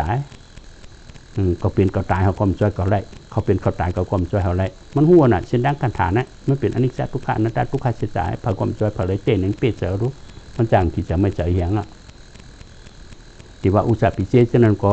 มันก็เป็นทุกขะเสียใจก็ห้อมไปเกิดมามันก็มีไว้ของผู้เสียงเส้นในโลกกลางเขาตายกว่ามันกลมกว่าจอมเขามันเป็นอนิจจทุกขะอนัตตาทุกขะเสียใจมาเน้นกว่านั่นก็เปียเจอให้ตายเนื้อตายก็หรอกของพึกการไว้เอากำในการที่ก็มุกุศลหมายสามในห้องเฮ็ดถึงเตี้ยเนี่ยแต่หน้าแม่เท่าได้เฮ็ดสินแล้วก็มันคือไปสมถะวิปัสสนาเช่นดังหยาน้องเช่นดังอริยะเขาเจ้ากว่าพระเป็นเจ้าเขาตีไว้ปันเจียงหึ่นยานตาเขาเจ้าไปอริยะเขาเจ้าไปเขาไปจอมในห้องเด็กพี่ปืนตังล่ะเนี่ยยุ่มให้ว่างนี่กรอกคันท้าหมายสีในแค่นกัวเราผู้เหตุผู้ผลเนาะเมื่อมุ่งได้เอาตมุติอาเสจตนาเราพายเหตุการณ์ในอะไรขึ้นขนาดทุกขาดิก็ไม่ได้รักแหลมเอาวิปัสสนาเฮ็ดไอ้จ้องก็มังหยานเป็นไอ้เจ้าบ่มังหยานว่าผู้หยานนิพพานเนี่ยก็พึกการนั่นแหละยุ่มให้ยักษ์ตราเป็นรูปให้ตายนะเป็นรูปนี่ตายเนื้อตราส่งปนเอาไว้เพราะหันเป็นรูปชุดไว้ปองไหนติดตายมาวังเต็มลงหรือบนในชุดทั้ง3ปอกเอานิพพานในจันในกำเดียวเพราะห้ามไปหันเป็นรูปชุดอะไรเสียปอกเข้าลงหรือเหยียกเต็มมือติดตายบนในชุดใน3ปอกเอานิพพานมังสางพระเป็นเจ้าโคไว้มีติดพิษหรอจะไหนในปุ่นดาบปุ่นเคยออกรอเท้าจะเล็กไปจอมเส้นตั้งหยานจะไหนขันตร้านมาในให้ถือเขาทหารให้ถือเขารักแหลมให้ถือเขาคู่เหตุคู่ผลหัวจ้องโจเป็นตราตัวทบรู้แต่ว่าพ้องเจ็ดว่าในการขันยันไหนเอาที่ตราตัวทบเนี่ยปองเจอก็แล้วให้ถามนี่ไหนเนาะอย่าไปกู้อย่าไปอ้ายย่าเป็นโปกันลูกกันปู่นี่ก็ย่าเป็นลูกยิ่งลูกใจย่าเป็นโปย่าเป็นลูกใจไม่ฉีนเขามาไม่ฉีนเขาก็ย่าเป็นลูกยิ่งปู่ย่าเป็นเมปู่ดูอันน่ะพวกข้องคำเจออย่างทามเนาะเขาจะได้ป่องเจอเพราะป่องเจอเป็นวิปัสสนาแห้งอย่างคู่ก้อนอันห่อปันนี่ก็คือพวกป่องเจอนั่นน่ะเพราะป่องเจอจะได้เป็นวิปัสสนาแห้งอย่างเอาเงินคำเสื่อมไรหรอกนาการทำยาซื้อไหนเนาะง่ายๆเอาอันนั้นกินนี้ตีของกอมไรแล้วเขาโจนของกอมไรแป้เราเดียนของกอมจะได้เนาะเก้าของกอมไรเป็นสินตั้งหยาเนี่ยเพิ่มเฮ็ดมันพอได้พระเป็นเจ้ามีลูกก็เดี๋ยวเจ้าอย่าหุ่นละพระเป็นเจ้าเลยห่อปัญญาลูกเพราะว่าละสุกเนี่ยเจ้าอย่าหุ่นละเลยแจ้งของคุณไม่ว่าเป็นคุณตูดคุณขอคุณย้อนนี่ก็เหมือนเขาเจอเพื่อนไหนก็ตั้งเป็นรูชุดได้สุภาพกตาไอตูดเหมือนอยู่เหตุตั้งน้องถ่อมตราสัตย์ที่เขาเจ้าจอมเขาเป็นกว่าเพราะนั่นเป็นคุณขอคุณย้อนเป็นหือเป็นไข่ดีไอเป็นเขาอยู่นั่นเรานะยุ่มเหรอเพราะเป็นปูนกว่าเชียงมันก็มันนั่งให้ถ่อมตราจอมพระเป็นเจ้าห่อตราห่อเอียงมันก็ยักจอมเพราะตราชุดเราเพื่อนมันเอาเป็นชุดเป็นปองหน่อยนั่นมันก็ไปฮัดออกมากูเป็นมีหือเป็นไข่น่ะเนาะคุณเขาสัตย์ที่เขาเจ้าจอมเขาเป็นอ่อนกันมือปูนมือเชียงมันก็ออกมาพอออกมาคุณสิกยาเดชจามโดยเจอสระป่านให้เป็นเหือก็มาเฮงไม่กว่าเมื่อเราสุภาพพกตากว่าสุภาพเป็นเจ้าไม่ได้ก่อยห่างก็ต่างตราก็ทบตราน่ะฮัลโหลผ่านก็ผ่านตุ๊กก็เป็นวันซึ่งเมื่อไหร่ก็มั่มลูกกว่าเมื่อว่าจอมเขาเนี่ยก็เงินคำมาปั่นมา7 ลำโลว่าเหือพระก็มเจอพระตราผมเจอตราสังขารก็มเจอสังขารนิพพานข้าม3มีเนี่ยมีไม่ผ่านก็ผ่านในเนาะตบองค์ดื่มคุณสิกยานั้นในฐานะน่ะสถาสิดาสุตาสาขาปิญญาหิโอรปะอุตสาสุโรของตราติมอกติมเจอมันน้ำกลัวเนาะเป็นกดตูดกดผ่านกดขอกดย้อนในตัวอกหรือคุณสิกยานั้นคุณสิกยาเลยปลายเมื่อสุภาพเป็นเจ้าอย่างตะกาข้าไปสุภาพพวกดาวดื่มข้าอย่างข้าก็จ้ามด้วยเจอข้าว่าป้าจอมก่อยเอาเงินคำมาปั่นมา7 ลำโลในตัวอกให้ดื่มข้าในน่ะหมอกตะกามากก็เดี๋ยวมาเป็นเฮียงก็จ้ามเลยหรอจะสระปานในนี่ว่าเนาะสระป่านนั้นเป็นเสาหินนั่นแหละมันดูแล้วอยู่ทางเจตตาของเป็นนิพพานโกยอะไรนั่นอธิติละอธิสิตาอธิปัญญาเนาะศีลกว่ามันคือมันดูแล้วเจตจัดตึงดูแล้วนั่น สมาธิก็รู้เดียวปีญาตั้งจะขนาดเป็นรู้ก็รู้เดียวแต่ว่าพ่อหันเป็นรู้ชุดฟ้องอยู่กระเฮ็ดอะไรกูก็กำนันได้มีนาทีจอยศาสนาว่านั่นนะกำนัน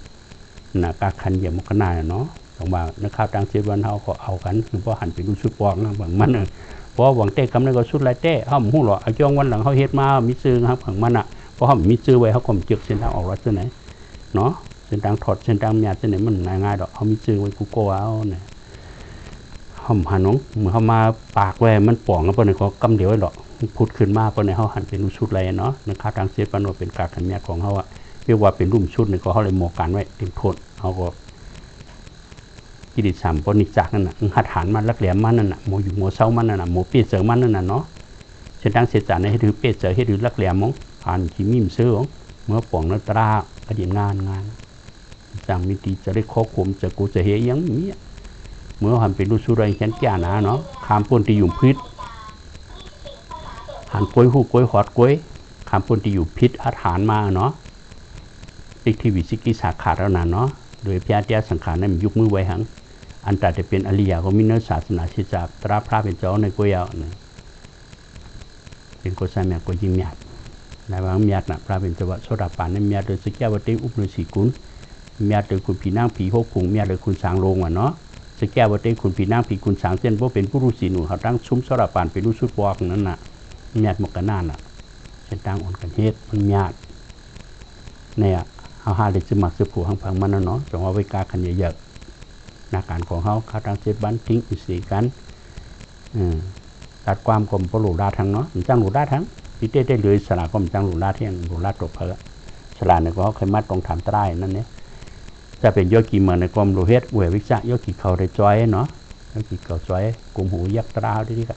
กว่าจุกนอนอยู่ซ้อมเป็นลูกสักคู่ร้อยเลี้ยงอาบน้ำอาบน้อง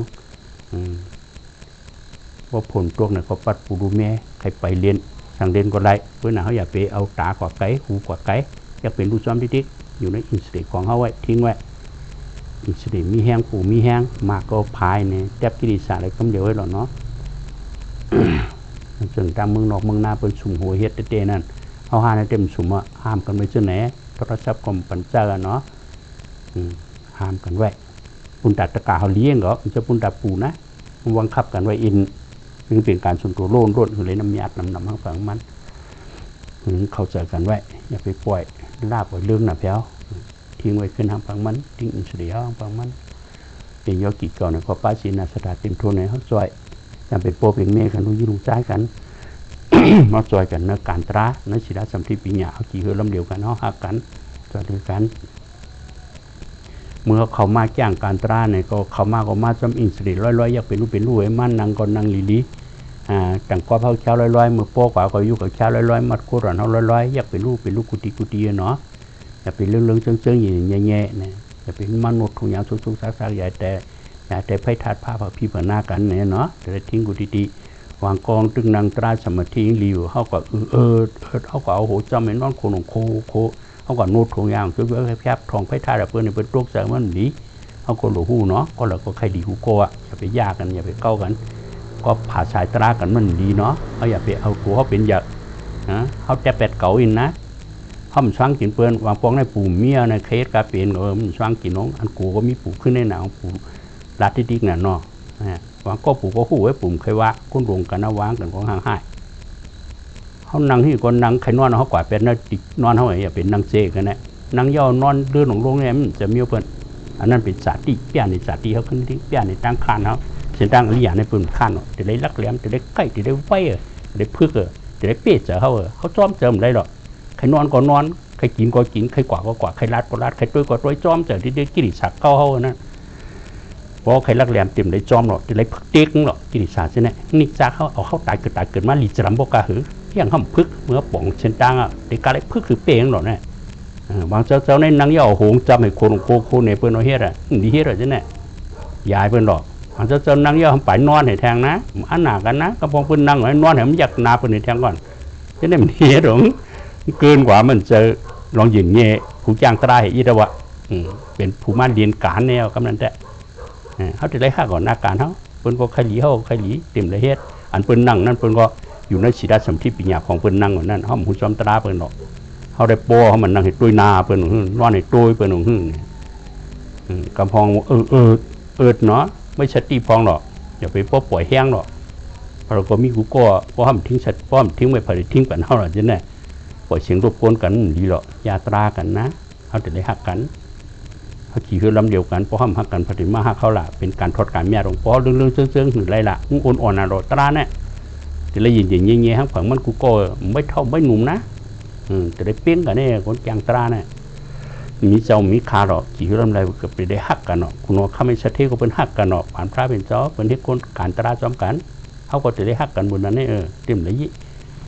เต็มเลยเอาเปรียบกันนั่นน่ะเต็มเลยสร้างปัญหานั่นน่ะพากันเกปัญหาพากันอยู่ในศีลสัมผัสปัญญาเกี่ยวรู้เขาก็เกี่ยวศาสนาเขาก็เกี่ยวหรอกศาสนาเขาก็ห่างดีหรอกนั่นน่ะมันบอกว่าเขาเฮ็ดดีตัวเขาก็ศาสนาเขาห่างดีกับจอมกำเดียวว่าเขาจะในคือพวกเปลี่ยนบุญน้ำกูโกนั่นน่ะน้ำพลาน้ำดูล่างลานนิสุมิวจึกคือเขาคือพวกไต่จอมเสดังอริยาเขาเจ้าไรนั่นน่ะรู้เขาก็ไต่เมื่อเขาปวงเขาก็ป้าเขาไต่ญาติในมีห่างนั้นเลยเขาหักปวเขาแม่เขาเตะนี่ก็ขัดใจจางตราเขาปวแม่เขามีก็วันปวแม่เขาเฮ็ดปวแม่เขามีก็เพียรเมตตาผู้สูบปันปวหักปวเขาแม่เขาเรื่องการตราเป็นที่หนึ่ง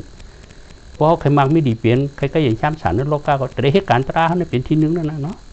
เขามาให้การตราเนี่ยก็บุญเมตตาผู้สูบปันรูปร่างด่านนินจ้างขึ้นเขาก็เลยใกล้ยืนจอมเขาเนี่ยปวหักศาสนาเขาเตะเขาก็จะได้ให้การส่วนตัวในที่หนึ่งแล้วเนี่ย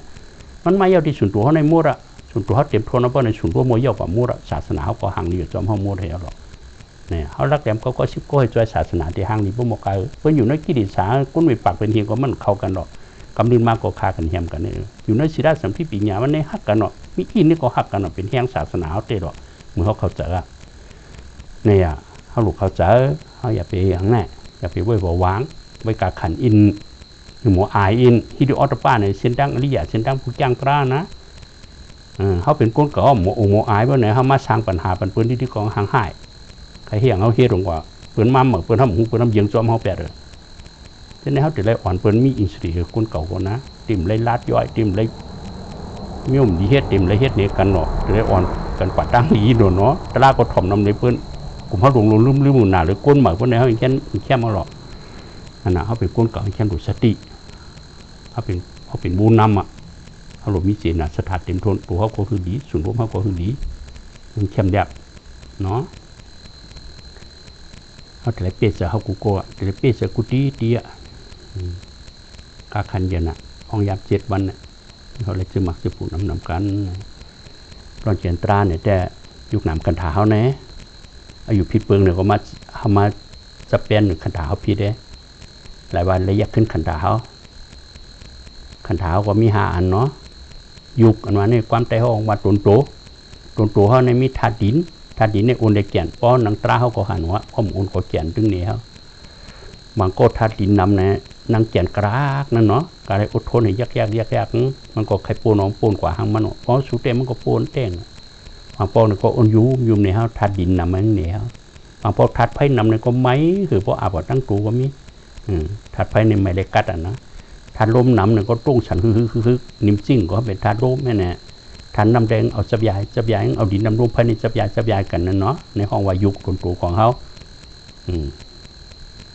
น้ำเขามี4 อันเวทนาสิญญาสังขารวิญญาณเวทนาวางฮับเอาลิมดีในปานกลางน่ะเพราะหลีไว้สุขะเวทนาป้อมหลีก็ทุกขะเพราะปานกลางอุปิขะ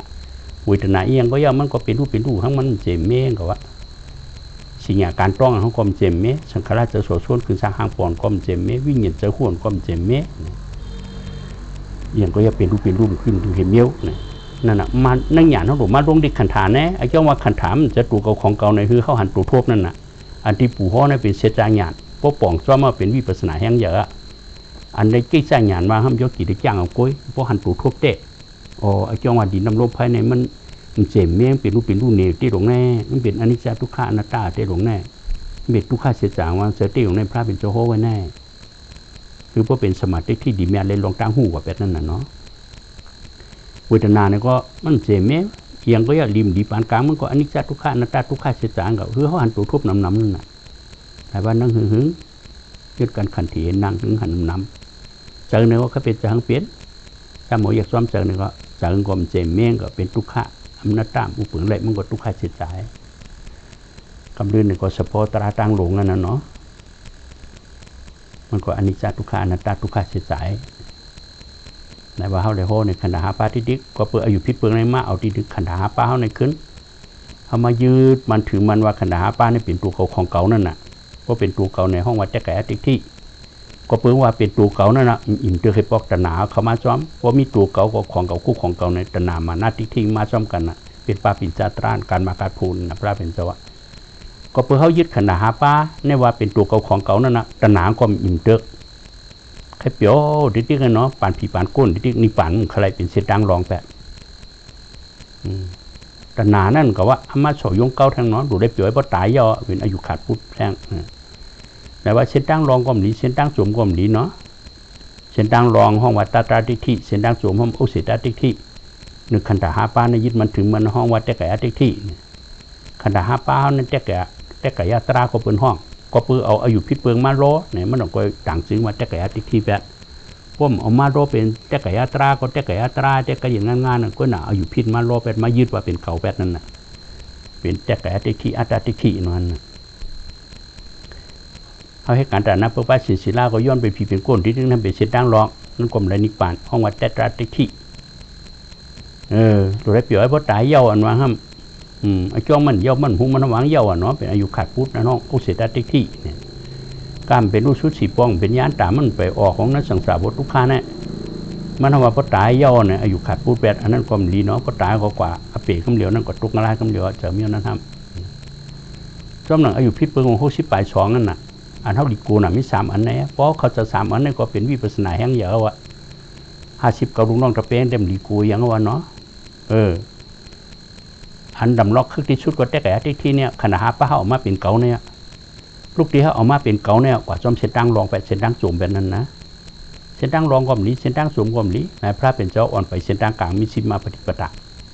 เส้นตั้งกลางนี่ก็มีขณะหาป้ายน่ะขณะหาป้ายยุคนำตัวเจ้าของเขานั้นเป็นกลุ่มอนิจจทุกขาอนัตตาทุกขาจิตจ่าแน่อายุพระเป็นเจ้าแท้อันรุ่นอันเดิมมีหังะปุโกสัตวะอาชักสายเจอมีอันนั้นเป็นของเจริญโลกายเพราะนั่นธรรมะเส้นตั้งออกรอดได้มีขณะหาป้ากลุ่มอนิจจทุกขาอนัตตาทุกขาจิตจ่าแน่เว้ยเขาอยากตราก็คือขนาดไหนก็จุกนอนก็คือเขาหันนั้นไงคือเขาหันเป็นรูปนั่นเนี่ยความใจเขาอันง่ายที่สุดก็อนิจจาก็เป็นรูปทุกข้าก็เป็นรูปอนัตตาก็เป็นรูปในตัวหนึ่งละตัวหนึ่งยุคดินน้ำลมไฟก็ไล่ตัวหนึ่งเวทนาก็ไล่ตัวหนึ่งใจก็ไล่ขณะหาป้าในให้การประกันมันให้เป็นรูปซ้อมกันตัวอันใดก็ไล่ตัวยุคก็ป้าหนำตัวหนำก็ป้ายุคละโดคิดจะหังเขาเจอดินน้ำลมไฟก็ตัวนั้นที่ตัวป้ายุตัวป้าชุดนั่นน่ะ7 วันก็7 วันนั่นน่ะตัวป้าตายก็เยอะตัวดินน้ำลมไฟที่มันผิดของเมื่อแล้วอะเขาอยากดินน้ำลมไฟเหนือยุคก็เวทนาก็ป้าเจอก็ป้าสิงห์สังขารก็ป้าเอานั่นน่ะเขาหมดด้วยเวทนาดิมปานกลางแล้วด้วยนั่นตัวก็ตายก็แล้วนะตายนั่นตรานั่นเนี่ยเวทนามาเป็นกอเพราะด้วยที่มันเหนียวมันเสียเมมเป็นทุกข้างเป็นอนัตตาอุปึงไรเป็นทุกขาเสียจ่าอย่างเขาก็เกิดขึ้นมาหรอจ้องเสือเก่าหันตัวทั่วไปที่ก็เขาอยากเวทนาเนี่ยก็ยุก็ป้าเจอก็ป้าสิงห์สังขารก็ป้าว่าก็เปิดขนาดป้าให้การประกันมันหุ่มมันเป็นรูปซ้อมกันให้ดูเขาอยากหนูเจอเนี่ยก็แล้วเจอยังแค่เป็นรูปอ่ะเขาอยากเจอเนี่ยก็ป้ายุป้าเวทนาป้าสิงห์สังขารเนาะจากนั้นก็จะหันก็เป็นรูปจะยินก็เป็นรูปจะหูอายก็เป็นรูปจะหูอายาสาก็เป็นรูปจะหูเนื้อตัวหลีซ่าก็เป็นรูปจะวนแจ่มจิตจันเจนจ้าก็เป็นรูปจะโลภะก็เป็นรูปจะโทสะก็เป็นรูปจะโมหะก็เป็นรูปจะอาโลภะขลุกไก่ต้านก็เป็นรูปจะอาโทสะขลุ่ยเมตตาเป็นพิชังสัตว์ก้นก็เป็นรูปถอยใจเขาเป็นรูปถอยใจออกก็เป็นรูปจะยังก็อยากเป็นรูปมันพ่งกว่านะก็อยากเป็นรูปไปละจากนั้นมันใครพ่งกว่าแล้วพ่งก็เยอะวะที่วางก็คอยจับตีเจอเนี่ยมั่มหูเจอเก่าเหน่ว่านั่นน่ะเอาเจอเนี่ยมาเป็นของเก่าแบบนั้นน่ะวิถีหนังก็มาเป็นของเก่าแบบนั้นน่ะดินน้ำลมไฟยุคก็มาเป็นของเก่าไปนั่นน่ะอายุพิษเปิงที่เต็มมันจะเก่าเหอีหลงมันเป็นตุ่มอนิจจามอุปเปิงมันเจ็บเมียเป็นปุรุกุตาเสมันเป็นตุ่มทุกขะมันเป็นตุ่มอนัตตามอุปเปิงอะไรมันจะตู่กับของเก่าในหลงห้อมเอามาเป็นตู่กับของเก่าละร้ายเป็นเจ๊แก่ติ๊กที่แบบทุกทีเจ๊แก่ติ๊กที่อายุพิษนะเหี้ยกว่าจอมเส้นตั้งรองไปแล้วล่ะใครเปี่ยวติ๊กเนื้อจัดปีจัดกูนไปเหี้ยเป็นเส้นตั้งรองไปเหี้ยอ้ำกว่าเส้นตั้งขาดปูนเหี้ยอันตัวเปรียบว่าตายยาวนั่นน่ะเนาะหลายวันดีกูน่ะติ๊กที่3 ตัวอายุพิษเปิง3 ตัวเนี่ย62เซต้า3 ตัวเนี่ยอันลำรองคึกเส้นตั้งรองกลมดีเส้นตั้งจุ่มกลมดีตัวกว่าเส้นตั้งกลางเนี่ยนั่นอันเอาเป็นติ๊กที่เนี่ยมี8 เปิงว่ะติ๊กขนาดหาป้ายุคนำตราเนี่ยเขาเอามาเป็นเก่าเนี่ยก็อายุพิษเปิงว่ะเป็นติ๊กที่เนี่ยหูจักเสียจ่าสีป้าก็เป็นติ๊กที่ว่ะเช่นแต่สีป้าลูกป้านอนพวกข้อมหูนึงก็อายุพิษเปิงเส้นตั้งพระเป็นเจ้าที่กันเนาะ อย่าไปจะเลขเขาตึกถอมไม่ห้ามไปเขาเจอในกรมหนูจะเลขถอมดิ๊กดิเต็มหูเขามากกว่าทั้งผังมันเนี่ยเหมือนเต็มหูมาเขากัดงานเนาะเป็นวิปัสสนาแห้งเยอะวะตั้งสติถอมถึงเขาเจอเขาไว้เนาะอันเอาอายุพิษเปิงมี8 เปิงที่หนึ่งขันหาป้ายุคหนำจ้าตัวเจ้าของเขาเนี่ยเอามาเป็นเก่าเพราะหนึ่งก็อายุพิษเปิงเส้นด้ามพระเป็นเจ้าอะมันจะเก่าเนาะมันเป็นตุ่มอนิจจทุกขะอนัตตาทุกขะเฉจ่าคุยมันเนี่ยขันหาป้าเนี่ยพอเขาเอามาเป็นเก่าเพราะหนึ่งก็เป็นแจ้แก่อธิธิการมาการโผทิฏฐิว่าในหลีกูน่ะเหมือนตั้งอย่างไม่หย่องไม่หุ้งเหมือนตั้งเส้นตั้งหยาบได้กันตาระเป็นอันเฮมาเฮโผบ่มีอายุทิฏฐิก็มันพอถึงมาโผนิพพานแล้วก็เปิดอายุพิษเปิงเนี่ยอายุเขาจะได้เป็นสมาธิที่ลิเมียนเลยลงตั้งหูจะได้คู่บนจังพระเป็นเจ้าสอนสมาธิที่ลิเมียนเลยลงตั้งหูจะได้คู่ไอ้จ้องวางเป็นอนิจจทุกขะอนัตตาเป็นรูปยักษ์เหนือยุคก็คือหันเป็นรูปยักษ์เหนือเวทนาเป็นรูปยักษ์เหนือเจอก็เป็นรูปนั่นน่ะยักษ์เหนือสิงห์สังขารก็เป็นรูปนั่นน่ะอายุเขาจะได้หันเป็นรูปนั่นน่ะสมาสังกัปปะจะได้เมฆแก่มบันคือหันเป็นรูปจับกันมันจะได้อยู่ว่ายิ้มกินวางให้ลงลืมได้เนาะพึกสติว่าเนี่ยคือหันจับกันเอาเป็นรูปเนี่ยพอเราหันจับกันก็หยันพายอ่ะคำได้หรอกพระเป็นเจ้าสอนไม่ล้วนเจี๊ยบโกไม่เปลี่ยนถึงยานตาไรเพราะตั้งสติเอาจับกันเพราะไหนชุดอะไรกูโกะสมาธิที่ลิแมนเลยลองตั้งคู่บันที่เป็นรูปอนิจจทุกขะอนัตตาทุกขะเฉจานที่แก่สมาสังกัปปะไม่แก่บันคือหันอนิจจทุกขะอนัตตาเป็นรูปจับกันนั่นน่ะสมาวิยมะคัดเจิมหยุ่มเช้าสมาสติคุกโทษกูตัดสินเนื้อนาการเขาสมาธินิมมันเนื้อนาการเขาแหวะอย่าให้ปันหลงลืมอันนี้เป็นสมาธิมากลาง3 ป้าสมาธิที่สมาสังกัปปะเป็นปัญญามากลาง2 ป้าห้องวันโลกิมากลาง5 ป้าอันเขาเอาเหตุการณ์ในโลกิมากลาง5 ป้าเพราะเป็นรูปชุดเราสีดำมากลาง3 ป้ามาป้องจนก็เป็นมากลาง8 ป้าเต็มโทนปีกพักตัวเปียไว้แล้วคำนั้นแต่เมื่อเลี้ยวเนี่ยเขาเอามากลาง5 ป้าเหตุการณ์นะโลกิมากลาง5 ป้าก็เป็นห้องปู่5 ป้าก็ห้องเนาะนั่นนะสมมติเขามายึดพิษใน1 ขณะ5 ป้ามาเป็นเก่าน่ะห้องวัดแต่ไกลทิฏฐิพวกหุ่นจักเสียจ่า10 ป้าก็เป็นทิฏฐิว่ะก้ามได้ถ่อมเสียจ่า10 ป้าเขาก็ตีหู้แล้วเนาะทุกข้าเสียจ่าป้าทุกป้าน้อเนาะยุคเลยนามตัวเจ้าของเขาในเขาจำหูมันเป็นตุ่มอนิจจทุกขะอนัตตาทุกข้าเสียจ่าเขาข่มหูเพราะได้ถ่อมตระเสียจ่าเขาก็ถ่อมญาตระตนาตระในโลกาพวกนี้เขาตีมีหู้แล้วล่ะเสียตั้งเสียจ่าเนี่ยเพราะได้ถ่อมห้องไปเขาเจอหรอเนาะพอดีเขาได้ถ่อมตระในความเมียเต็มเมียว่าตอนได้ถ่อมก็ได้ถ่อมเมื่อถ่อมมาเขาเจอก็แก่อันได้ถ่อมมาก็ป่องแรงแทงคำพูดที่ยุ่งพิษหัดหานมาหมุนเชิญมาในตราเนี่ยกูโฉงก็เยอะการถ่อมตรากูโฉงแรงเก่ากำผ่านว่านั่นจะจีบมึงผีมึงโกนเนี่ยนั่นน่ะตราถอดตราเมียหรอเพราะห้องหุ่นจักเสียจ่าก็เป็นที่อายุพิษเปิงที่กันเนาะทุกข้าเสียจ่ายุคนามขณะ5 ป้าเขาเป็นตุ่มอนิจจทุกขะอนัตตาทุกข้าเสียจ่าห้องหูก็เป็นอายุพิษเปิงที่เป็นที่ไอ้จ้องเลยมากขณะป้าทุกข้าเสียจ่าตราเนี่ยก็เปิดตะมูเตียเสียจ่าตนาโรพายาก้างเหตุการณ์ในเลยมาเขาก็หูมีรถท่าติกาเดนิป่านช้ำสางมีที่ออกพ้นวดขานจะมีเผยยาก้มเลยเมื่อคืนสังที่ผ่านวันเกิด7 เสียบตานิป่านวางมีมีเฉพาะงี้เมียนให้มันหนิมแบบยุกยาคายตีปุงสันตัน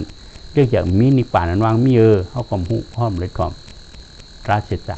แต่เดี๋ยวเขานิป่านช้ำสางได้เลยให้การมากลางเขาก็หูเนาะนั่นแหละเสียจ่า10 ป้าห้อมหูเพราะห้อมหูก็เป็นที่อายุพิษเปิงเสียทั้งพระเป็นเจ้าที่ก็ทุกข้าเสียจ่าตมุเตียเสียจ่านี่รถท่าเสียจ่าไม่กล้าเสียจ่าเพราะห้อมมาเนี่ยปังเสียจ่าตราเขาก็ตีอยู่เลยถ่อมตีอยู่คู่หลังนั้นเนี่ยห้อมจะได้อันตูโทษแพงหลวงทุกข้าเสียจ่านั้นเปลี่ยนอนิจจทุกขะอนัตตายุคนำขณะ5 ป้าตัวเจ้าของเขานั้นเป็นตุ่มอนิจจทุกขะอนัตตาหลายว่าเขาพึกให้ตูโทษอันนั้นคือเขาหันหยันตูโทษก็แหละคำนั้นครับอันกว่าหันเป็นรูปเขาเป็นมากกว่าหันแปดเท่าไหร่นั่นเขาไปให้หยันตูโทษบวกทั้งเผิงมันนั่นหรอกเขานั่งตรานั่นแหละก็เพื่อเขาเอาหยันมากลางนั่นกว่าหันเป็นรูปที่ทุกข้าเสียจ่าที่ตะมูเตียเสียจ่าเลยมาให้การนั่นหรอกมากลางกว่าเหตุการณ์แตนไปเราเพราะตะมูเตียเสียจ่านั่นเลยมาให้การก็ลองยิ้มเย็นนี่รถทาก็เกิดขึ้นนั่นหรอกแต่ว่าเป็นรูปคู่แจงแหงยศมดเย็นเขาหันเป็นด้วนก็ไม่ก็ลองยิ้มเย็นอายสารนิปานโบมาซ้อมเหรอนั่นน่ะมกนาเราตั้งมีอัดนะเนี่ยอันถ่อมตราในหูตั้งนอกไงอันจ้างตัวทบกล้วยเนี่ยตัดแต่แจ๊บกิริสานั่นแต่ว่าอันตั้งถ่อมคือพอมีเป็นแห้งเจอวิปัสสนาแห้งอย่าเตะตัวมันได้จ้างซ้อมเตะทุกลอกนั่นเนี่ยพวกอวิชชาโหมเนี่ยก็เป็นอายุพิษเปิงเส้นนั่งพระเป็นเจ้าเนาะที่โหลดตื้อยากกันนั้นพวกออกมาเป็นเก่านี่ก็เป็นที่อ่ะก็เปิดมีไว้ยุคนำขนาด5 ป้ายพระกูโฮคูเปิดอ่ะแต่ควักสังสระพระกูโฮคูวางก็ตาหูกุหลังลิ้นตัวเจอ ว่าพักตู่โฮคู่เขาเปิดแล้วว่าในเสียงอย่างนั้นเขามาโหลกันว่าอายุพวกบ้านวันนั้นตั้งตาในก็หางมาโหลตั้งหูก็เสียงมาโหลตั้งคูดังก็อายมาโหลตั้งดินก็อาละตั้งกินมาโหลตั้งตัวก็พุทธบาอยู่มาโหลตั้งเสกก็ธรรมะอยู่มาโหลพวกหลวก็เปลี่ยนมาหรอเนาะก็เปิดตาทัดขามหางโหลตาก็ยุกหางก็ยุกขาโหลกันก็เจอหันเกิดมายุคสองอันโหลกันจงก็มาเป็นหนามพอยุคตั้งยุคโหลกันหนามก็เกิดก็เปิดยุคตั้งยุคเป็นอจ้องได้อโจเป็นหนามเป็นอจ้องอโจตราเขานั้นที่หูก็เหมือนนะหูก็เป็นยุคเสียงก็เป็นยุคขามาโหลกันจะยินทำเป็นหนามว่าเปลี่ยนนกคนรู้จ้อมไว้นั่นเนาะนั่นน่ะเขาเปิดไว้พระกูโฮคู่นั่นน่ะนึงก็ไม่โหลนึงตั้งเปลี่ยนนึงเจอเขาไว้หมกกันหน้านะไอ้พระเป็นเจ้าหันตีหนามนั่นโจเพียบแต่เด่นมือกระติป้องเสียนปลายว่าเป็นรูปตียุคแนมโจเพียบแต่เด่นมือกระติป้องหาเฮียงว่าเขาในหมอคู่ทำนองนี่ก่อนแล้วว่ะความหูเขานะอ๋อตาในหางของหลงตาก็ยุคหางก็ยุคสองอันนี้หลอกกันเนาะจะหันของก็เกิดของพวกเกิดของรู้จ้อมาหลงเขาหลงไว้เนี่ยทัดขามทัดโลทัดโปนั่นน่ะเนาะตาเป็นทัดขามหางเป็นทัดโลจะหันนั่นเป็นทัดโปหูเป็นทัดขามเสียงเป็นทัดโลจะยินนั่นเป็นทัดโปเนี่ยเนาะยุคกลางยุคโลกันนำเกิดที่กันคุณลังเป็นทัดขามอายเป็นทัดโลจะหูเนื้ออายครับเป็นทัดโปให้ในแท่งลิ้นเป็นทัดขามอาหารตั้งกินเป็นทัดโลจะหูยาสางก็เป็นหนามเป็นจะหูให้โปกูกับจ้อมของเปลี่ยนของกูจ้อมใบหนามกันหน้านะก็เพิ่มเจ็บเมรุมันเป็นทุกข้ามอุปเปิงแหละเป็นทุกข้าสิจานเนนั่นที่ตูนี่ก็พุทธฝ่ายยงหลอกจะหูเนื้อตัวก็เกิดมาให้ดูจ้อมทิมหูเจอเนี่ยก็ตราตั้งหลงหลอกตรางก็เก็บไปอันได้ยินตั้งหูตั้งตาเก็บไปเหมือนจะแคบเทปในพวกมันโหลทิมหูเจอพวกนี้ก็จะวุ่นแจมเกิดมาผมเกิดมาของรูจ้อมมาว่าเนี่ยทัดคำทัดโหลดทัดโปเนี่ยพวกออกมาเป็นเก่าพวกนี้ก็เป็นอายุพิษเพิงเป็นติ๊กที่แท้งเนาะที่ตาก็ออกมาเป็นตาเก่าหูเก่าคุลังเก่าลิ้นเก่าตัวเก่าหมูเจ้าเก่าพวกนี้ก็เป็นติ๊กที่เวลานั้นที่เต้ได้มีขนาดฮับป้าเลยมีวันเปิดได้พระกูโคคู่ขนาดฮับป้าเขาหิมห้องมาเก่ามันจำจะเก่าพระกูโคคู่ของเดี๋ยวเจ้าของเก่าละเนาะชุดทิ้งมาตั้งเอาเนื้อขนาดฮับป้าน่ะพระกูโคคู่ว่ามีขนาดฮับป้าพระกูโคคู่ผมจะให้เปิดก็เปิดมีขนาดฮับป้าเลยพระกูโคคู่เปิดเองที่ขณะหาปลาเขาหิมว่าเก่ามันจำจะเก่าเป็นยุคเวทนาสิ่งอย่างสั่งได้วิญญาณไว้ก็ให้การประกันมันให้เป็นรูปจ้อมกันเพราะถูกคู่ของหื่นเจ้าของเก่าละเนาะเพราะเขาเอามาเป็นตาเก่าหูเก่าคุณลังเก่าดิ้นเก่าตูเก่าหมูเจ้าเก่าพวกนี้ก็เป็นอายุพิษเพิงเป็นติ๊กที่แท้งกันก็เปิดทัดขำให้ทัดโลก็ไม่เป็นมาเจอทัดโป่งเพราะมาเป็นเก่าเนี่ยก็เป็นติ๊กที่อายุพิษเพิงแท้งเนาะเก่าหันเนื้อเก่ายื่นเนื้อเก่าหูอายเก่าหูเยสาเก่าหูเนื้อตัวดีจ้าเก่าวุ่นแจ่มสีเจ้าจ้าเอามาเป็นติ๊กที่ไปแล้วเนาะแต่ว่าภาษาขันธาอวิชชาพาทอเนี่ยนะนึกขนาป้ามาเป็นเก่าก็เป็นติ๊กที่อวิชชามุจักเสตาสีป้าก็เป็นติ๊กที่พระโสภาษาในทัดคำทัดโดทัดโปนั่นก็เอามาเป็นติ๊กที่นั่นเนาะสิ่งอย่างการต้องก็มาเป็นติ๊กที่ขันธาป้าในนาการต้องเนี่ยหรอหมูหมาวัวควายก็มีอาการต้องเพราะมีขนาดป้าเนาะการต้องเขาเอามาเป็นเก่าของเก่าพวกนี้ก็เป็นติ๊กที่อายุพิษเปิงแทงว่ามันเป็นนาการขนาดป้าเขาหลวงพูดจะไหนแต่ไก่ย่าลองคือช้างหางปองเส้นเนี่ยออกมาเป็นควางก็เป็นติ๊กที่เนาะก็อ่อนขึ้นอ่อนช้างไอ้จ้องเนี่ยก็ก่อนอ่อนโกยกองมูแน่หรือแต่หน้าตั้งหลุมอ่อนกว่านิพพานของมายึดไปเป็นเก่าทางป้อตายก็เป็นเผ็ดเบอร์แปดอันน้อมอยู่เนี่ยแต่หน้าเต้อ่อนกว่านิพพานเจ้าห้ามกว่ายึดเป็ดมาเป็นของมันไปรุ่นนะที่เต้สังขารเฉพาะตราคือช้างหางปองก็มันย่อหน้าการขนาดหาปลายเขาก็ยืดเอาตีการโสดคือช้างหางปองมาเป็นเก่านี่ก็เป็นอายุที่พิษเปิงแทงกันหรอแต่ว่าเขาให้การแต่หน้าเพื่อป้ายสินศิลาเช่นนั้นอย่างคือมีเก่าเขาจอยศาสนาในการงานเอาว่ามุ่งถึงนิพพานช้ำสางเนี่ยห้ามหลบกว่ามุ่งมองอีหยังเขาใหญ่กว่ายึดไปเก่าไว้ละอายอนี่ตัวเอาเข้าเสพิษว่าเป็นติ๊กที่ว่ะพระเป็นเจ้าห่อหลวงปิญญาปรมาต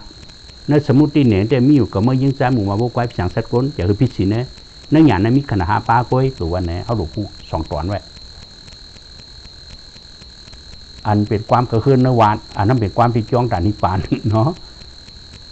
อันเป็นสมุติปิญญาอันเป็นความเช่นนั้นอย่าถึงพิษิเนี่ยมันหมายแมนบอกอย่าถึงพิษิเนี่ยมันหมายแมนถึงนิพพานแต่ถ้าแมนถึงนิพพานนั้นเสียตั้งหยาดแต่มาเขานึกขนาดหาปลาตุ่มอนิจจทุกขะอนัตตาทุกขะเสียจานในที่ก้อยอ่ะ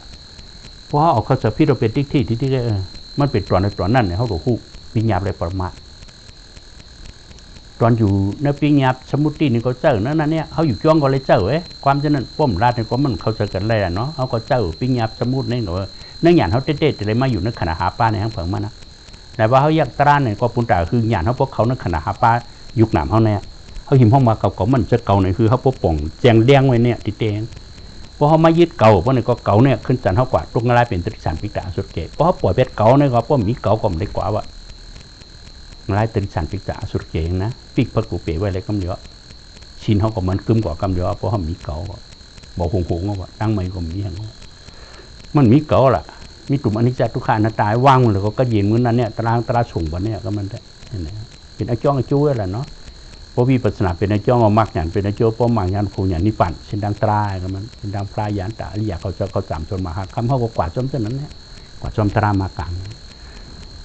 ไอ้จ้องดีกว่าไอ้โจหลีนั่นเนี่ยเอาข้อสพิษว่าเป็นทิฏฐิเนาะป้องได้ก็พิษว่าเป็นทิฏฐิว่ะเขาป้องได้ก็พิษมาน่ะแต่ว่าอายุพิษเปิงออกมาตั้งสังสารลุ่มตายเกิดมาเนี่ยปอก็อายุพิษเปิงเมียก็อายุพิษเปิงผัวอายุพิษเปิงเมียก็อายุพิษเปิงทุกร่างหลานดีเขาก็อายุพิษเปิงได้ก็ได้เสียก็อายุพิษเปิงก้ามปองเสียจากพิษเปิงให้นั้นที่ก็พิษเปิงกันก้นตาว่อนกันป้ากันกวาดตั้งมันก็ลูกเหล่าให้นั้นจริงย่อมตัวปอกนั่นน่ะสองตาดิพังอ่อนกันยางไปตั้งมาละเขาหาจะเนี่ยสองตาดิพังเนี่ยวิชาโหไม่หมูจักเสียตาสีป้าตาเนื้อตาหนังแต่มีตาหยันมีละเป็นอวิชชาอ่อนหูยังไปตั้งในสังขารให้การพิจตั้งปุญญาพิสังขารอันอปุญญาพิสังขารอันนินจาพิสังขารลูกเรามาเลยวิ่งเงียบที่อะไรนิพพานนั่นแหละเนาะแล้วว่าช่องตาดิพังยังไปตั้งลูกเราบนนั้นลงมาตั้งสังขารรุ่มอ่ะโปว่าเมว่าปีว่าน้องอ่ะลูกว่าเมว่าได้ก็ได้เชว่าฉาสมาว่าป้ากันตันอายุพิเปิงที่นั่นลงมาปองได้ก็พิลงมาจัดในเขามาปองยาพระเป็นเจ้าเขามียาตลอดจัดเนี่ยมาปองยาพระเป็นเจ้ามาปองยายานตาเขาเจ้ามาปองยาฉาสมาอันเป็นปองเสียจากไร่เนี่ยเขาอันนี้เขาปองได้ก็มันเนี่ยนะครับเนี่ยเมื่อเขาปองได้ก็มันเนี่ยนะเขามีติพิษแล้วหรอสองตาดิพังเขาติดเลี้ยงมาหรอเอาวิชาที่เป็นวิชาญาณมาหรอมึงเลี้ยงก็เขาไปหรอตั้งพิษสังขารเขาไม่ได้ไปเขาไปเช่นดังญาณไปแล้วเขาให้การตาหน้าเพื่อว่าสินศิลาก็เขามุ่งหวังเอาจะจิ้มเพี้ยจะจิ้มก้นฉะนั้นเป็นผีเป็นก้นก็ทุกข์ค่าใช้จ่ายเขาเจอละเขามุ่งถึงนิพพานในยออ่ะเลยวางเป็นขนาดป้าทุกข์ค่าใช้จ่ายไร้เลยวัดติกดีนิพพานย้ำศาสตร์เสกำขาจอยศาสนาคาเนี่ยย่อวะบอกมุ่งมองเหนียงมันทำไรเนี่ยมันไรวันแล้วเนาะเขาให้การตราก็ตราอะไรครับโลกุตระอุกสามก็เลยจ้อมาแก้หรือโลกิอุกษาแทงก่อนอันนั้นอะไรใช่ไหมครับมันมีถึงนั่นแท้อาสาตตาเราก็ป้องติวตาเนาะเอาโปตายเป็นอยู่ทิฏฐิติวตาว่าก็เดียวก็จะมาตายให้พระเมื่อเอาโปมาตายให้คุณอคำเลยติวตาเราฉันได้วินไล่โลกกิจานกันรู้นะอาจารย์ตาเราหยุ่มเตอเอาเป็นสลัดที่ปึงของน่ะมันเอาโป่งสะคอกโป่งเอาเป็นโซดาป่านของนั่นคุณเอาคำเป็นพิศาลานว่านั้น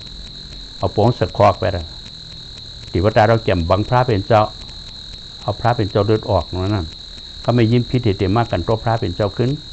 ตรงน้องตะเป้งหาผมมากกระติลุงอาบน้ำให้ก้ามพอลุงหอดีนั่นก็ดีเมืองอื่นไปเห็นนั่นน่ะพอหลีเมืองอื่นเนาะอาจารย์ตาเราตกเสือเนาะโปก็ตายน่ะก็มาหิบมาจอยขึ้นศาสนาพระเป็นเจ้า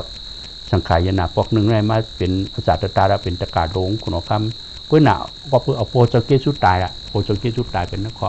มันก็ตกอวิจีกันหรอติวตาเราตกอวิจีอาจารย์ตาเราตกอวิจีแน่ก็เพื่ออายุติ๊กที่พิษเปิงเนี่ยพระเป็นเจ้าที่ดีปึงอิงเกลือเหลียงทำกับพิษน่ะเนาะติวทันก็จะมาเมื่อก็ลูกขุนอคำก่อลูกขุนอคำมันก็มาเป็นพระอะไรก่อเป็นพระอะไรเนี่ยนั่นนะเมื่อเอาโปมาตายให้ขุนอคำอะไรก็เดี๋ยวก็จะมาตายให้พระเนี่ยนั่นเก่าจัดตานั่นเนี่ยปองได้ก็พิษเอาห้าหนึ่งก็ปองได้ก็พิษเพราะหนึ่งก็เป็นในที่ก็อายุพิษปึงที่ของที่ปองนั่นเสียจัตราเลยล่ะแต่ว่าเขาหลุดลักแหลมหรือปองญาศิลาสัมทิปัญญาเนาะอย่าไปปองรถนำมาหน้าทิกหลุดเลยใจหยาดกันเลยไปจอมศิลาสัมทิปัญญาสิขาสามเปิงก็หลุดไปจอมชนะมากลางเนี่ยเขาอาจจะเนี่ยตราเนี่ยก็หลุดถ่อมตราศิลาสัมทิปัญญาตราเฉดจัตรามากลางเนี่ยเพราะเขาไขลักแหลมเขาหลุดปองไตก็จะเนี่ยจะเป็นสมัครสุขของเขาเตะแต่จอมเส้นทางอริยญาณตาเส้นทางพระเป็นเจ้ากว่าเพราะปองไตก็พิษเขาก็ตายเกิดทิ้งย่อมตัวพวกนั้นเนาะถ่อมตราพิษก็เป็นติ๊กที่ว่ะตราได้เป็นห่อหลอดสุกการวิเนพิธรรมะสุกการเนี่ยก็ห่ออันเรื่องซึ่งถึงพอเย็นเงี้ยมาวินัยเนี่ยก็ห่อบันแทงซ้ำบันแทงหึงพอทิ้งมาอภิธรรมะห่อเนี่ยเชื่อจากตรากันมันเนาะน่ะพระเป็นเจ้ากุศลเป็นห่อหกกระถาโรเขาห้ามอ่อนกันได้ถ่อมตาหน้าชีล้านเขาตีป่องเลยล่ะเนาะพระเป็นเจ้าข้อตาหน้ากระถาเพราะการตาหน้าในมากไม่ดีเปลี่ยนในลูกจะเอาอันเตื้องที่นั่นคือเพราะเลยมากไม่ดีเปลี่ยนคือให้การตาหน้าเพราะการตาหน้าก็มากไม่ดีเปลี่ยนเต้หรอเนาะ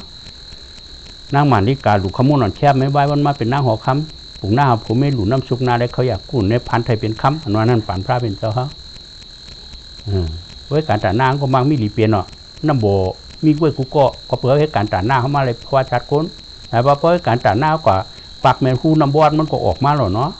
แล้วว่าคนที่การแต่หน้านั้นมักมีหลีเปลี่ยนที่หรอ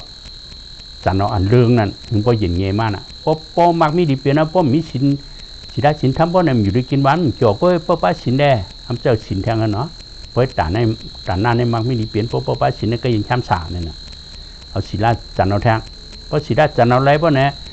เป็นคนเปลี่ยนผีเนี่ยอาศักป้อนหนามทุ่งจ้างสมถะเลยอาศักยาวนั่งยาเพศเกิดเพศเท่าเพศเป็นเพศตาย80,000กำพา60,000กำพาเนี่ยเอาสมถะจันเอาแทงเพราะสมถะจันเอาจะหนีมาเพราะเนี่ยถ้าเป็นจ้องก็เช่ขึ้นเนาะกำมันนั่นหินนักอรินวากระถานว่านั่นกำมากรุงอายุ5ป้าในเหมือนดังหมากับหรือว่ามันทุ่งเหมือนดังกาเลยกว่าเนื้อเนี่ยเนาะพระเป็นเจ้าขึ้นเช่ขึ้นน่ะมักมีดีเป็นเจ้าเป็นจอมใช่บนมากับหลุมนั่นน่ะพระเป็นเจ้าแตกไว้เนี่ยกำมากรุงอายุ5ป้าใช่ไหมนะนั่นน่ะพระเป็นเจ้าเขาเตี้ยขึ้นหลวงห้องหุ้ยแหละนะมากับหลุมในจ่องอิ่ม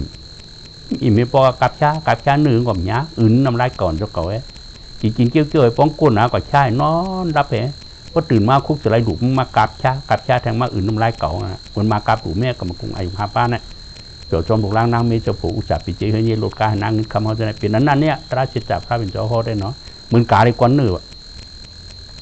การในพอได้กวนเนื้อมันสมันจ้าห้องอ้าก็ฉุนก็มาเนื้อเนี่ยกาตั้งนำไรหานั่นแหละมันฉุนมันมาเนื้อเนี่ยมาเขากว่าหิมกำปองสีถูกำปองสีถางกำปองสีตั้งขวาตั้งซ้ายสีตั้งต้องพอปล่อยก็ปล่อยป้อมปล่อยก็หลุดตายเนาะมันก็การเลยปล่อยเลยป้องปล่อยเพราะในตัวเรามาเชลเลยกวนเนื้อให้มันฉาแทงวันนั้นตัวเราเลยก็ตั้มกว่าตัวนั้นแทงให้แน่เหมือนดังกาเลยกวนเนื้อมันก็เดียนในอีดวะกำมากรุงอายุ5ป้าเนี่ยพระเป็นเจ้าแตกไว้เนี่ยคำว่ากาถาป้ายออกนึกถึงกำมากรุงอายุ5ป้าเลยป้อมปลายออกมาพวกไหนตีจังให้อย่างเงี้ยเสียจัตระเนี่ยเขา5นี่ก็ปลายออกมาแล้วเนี่ยก็มือ10 วันหา6-7 วันปลายออกมานึกถึงกำมากรุงอายุ5ป้ากิริสาปากนั่นคือทาชิปมันปู่ว่าเนี่ยพวกเขามาปลายออกมาพวกไหนก็เลยถ่อมเสียจ่าหล่ะก็นั้นเนี่ยพระเป็นจ้องกับห้องเสียจ่าหล่ะเนาะลิ้นดึงมาล้างดังเด็กกว่าห้องคุณดึงเสียจ่ากำเดียวพวกไหนเอาคอนบุ้มตายแล้วหรอกแต่ว่าพระเป็นเจ้าโคกกระถาเรากุสุคนจันเอาไม้เนี่ย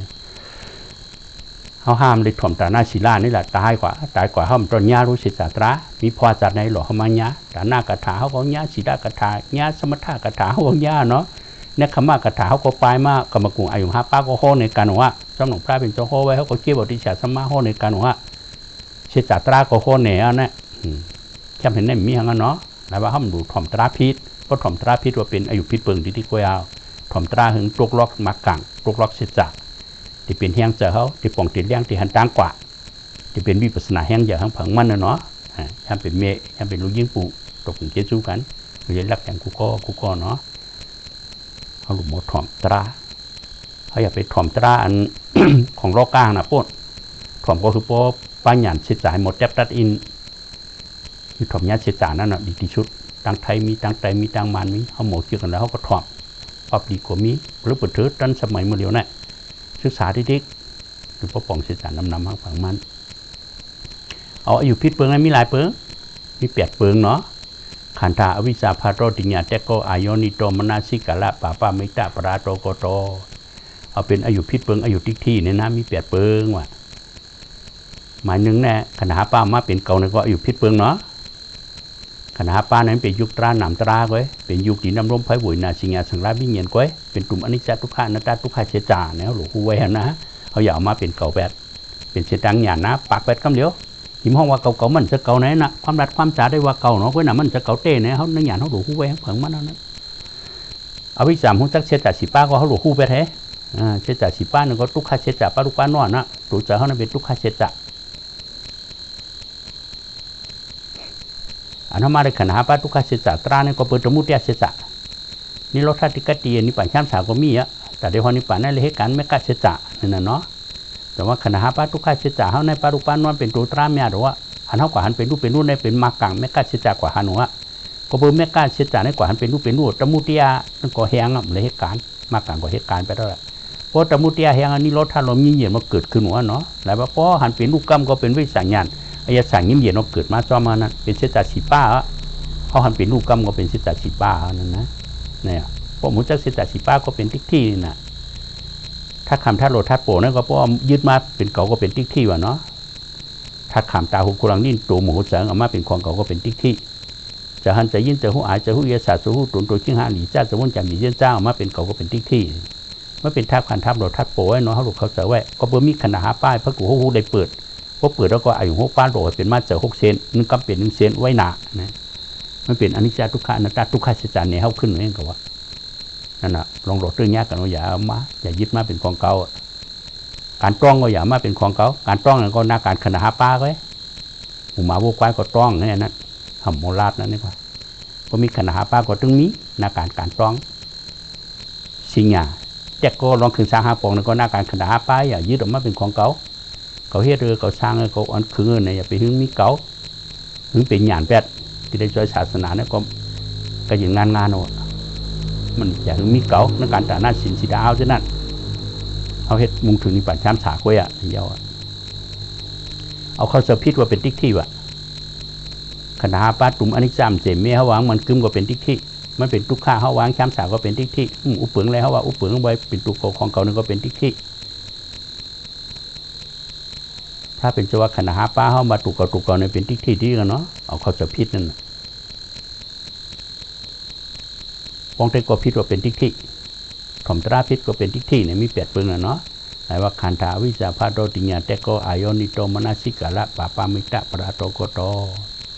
อันเอาเป็นอายุพิษเปิงมี8 เปิงกูเขาห้ามดูพึ่งคืนบดลูกลอกสมาติ๊กที่หยาดดิเมียนเลยดองตั้งหูแต่เลยพึ่งกับติ๊กก็จะได้คู่เนื้อแล้วจะได้คู่เนื้อยุคนำตัวเจ้าของเขาเนี่ยจะได้คู่ร้องเป็นอนิจจทุกขาอนัตตาเป็นรูปทุกขาเจตาเลยคู่ซับกันกว่าติ๊กเนี่ยหมอยักยุกเนี่ยก็ยักยุงติ๊กตัวพอชุดหมอยักเวทนาก็ยักเวทนาตัวพอชุดหมอยักเจก็ยักเจตัวพอชุดยึกอันนั้นก็ยักอันนั้นก็อย่าเอาโลเล็กกันพอเอาโลเล็กกันเพราะในหยาดเขานั่นผายเขายักอันของป้ากันเนาะยักยุงก็ป้าหนามยักหนามก็ป้าอยู่ว่าตับดุไม่เจอหังยักอันใดก็ได้สำนักขณะหาป้าพระเป็นเจ้าเอาเฮ็ดสีกองเป็นสติปัฏฐานสีป้ายึกกองแล้วก็เอาเนี่ยเนาะพอเอาโลเล็กกันหยาดเขานั่นผายพออันเดียวว่าในหยาดผาย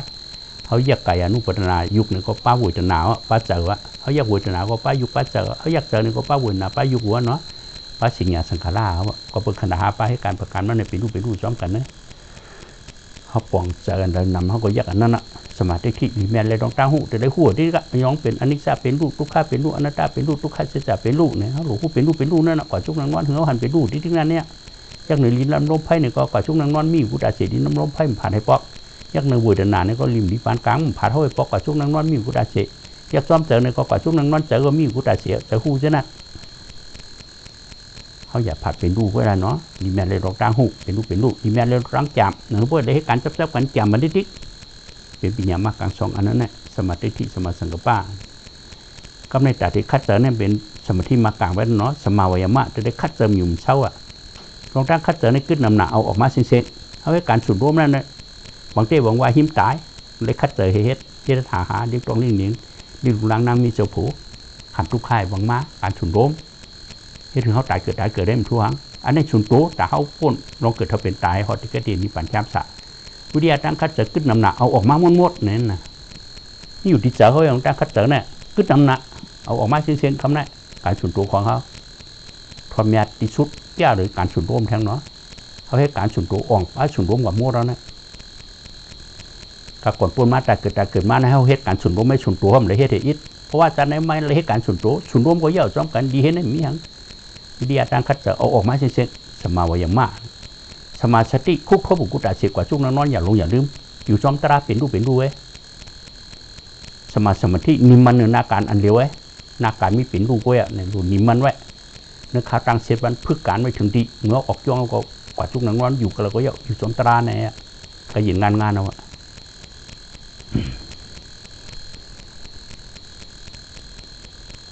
ก็ยินงานเอาเนาะเนี่ยเอารถขิมมากางให้การปู่หาปลาก็ห้องสถาจะได้ยุ่มยำเต็มทศยุ่มยำเนื้อพระเป็นเจ้าเขายุ่มยำเนื้อตราพระเป็นเจ้าเขาไว้ยุ่มยำเนื้อ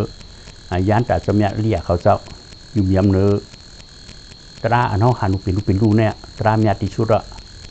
ยุคนำขันธาเขาเนี่ยเป็นตัวตราเมียหรอไม่เป็นตัวอนิจจทุกขาอนัตตาทุกขาจิตจันเนี่ยเขาเป็นตัวตราเมียหรอแต่ละยุ่มการตราเขาเนี่ยเป็นที่หนึ่งอ่ะเมื่อเดียวเนี่ยเมื่อเขายุ่มการตราส่วนตัวเขาเนี่ยเป็นที่หนึ่งเพราะในพระเมียก็มามีเนื้อเนี่ยส สังขารแม่ก็มามีเนื้อแนวอะ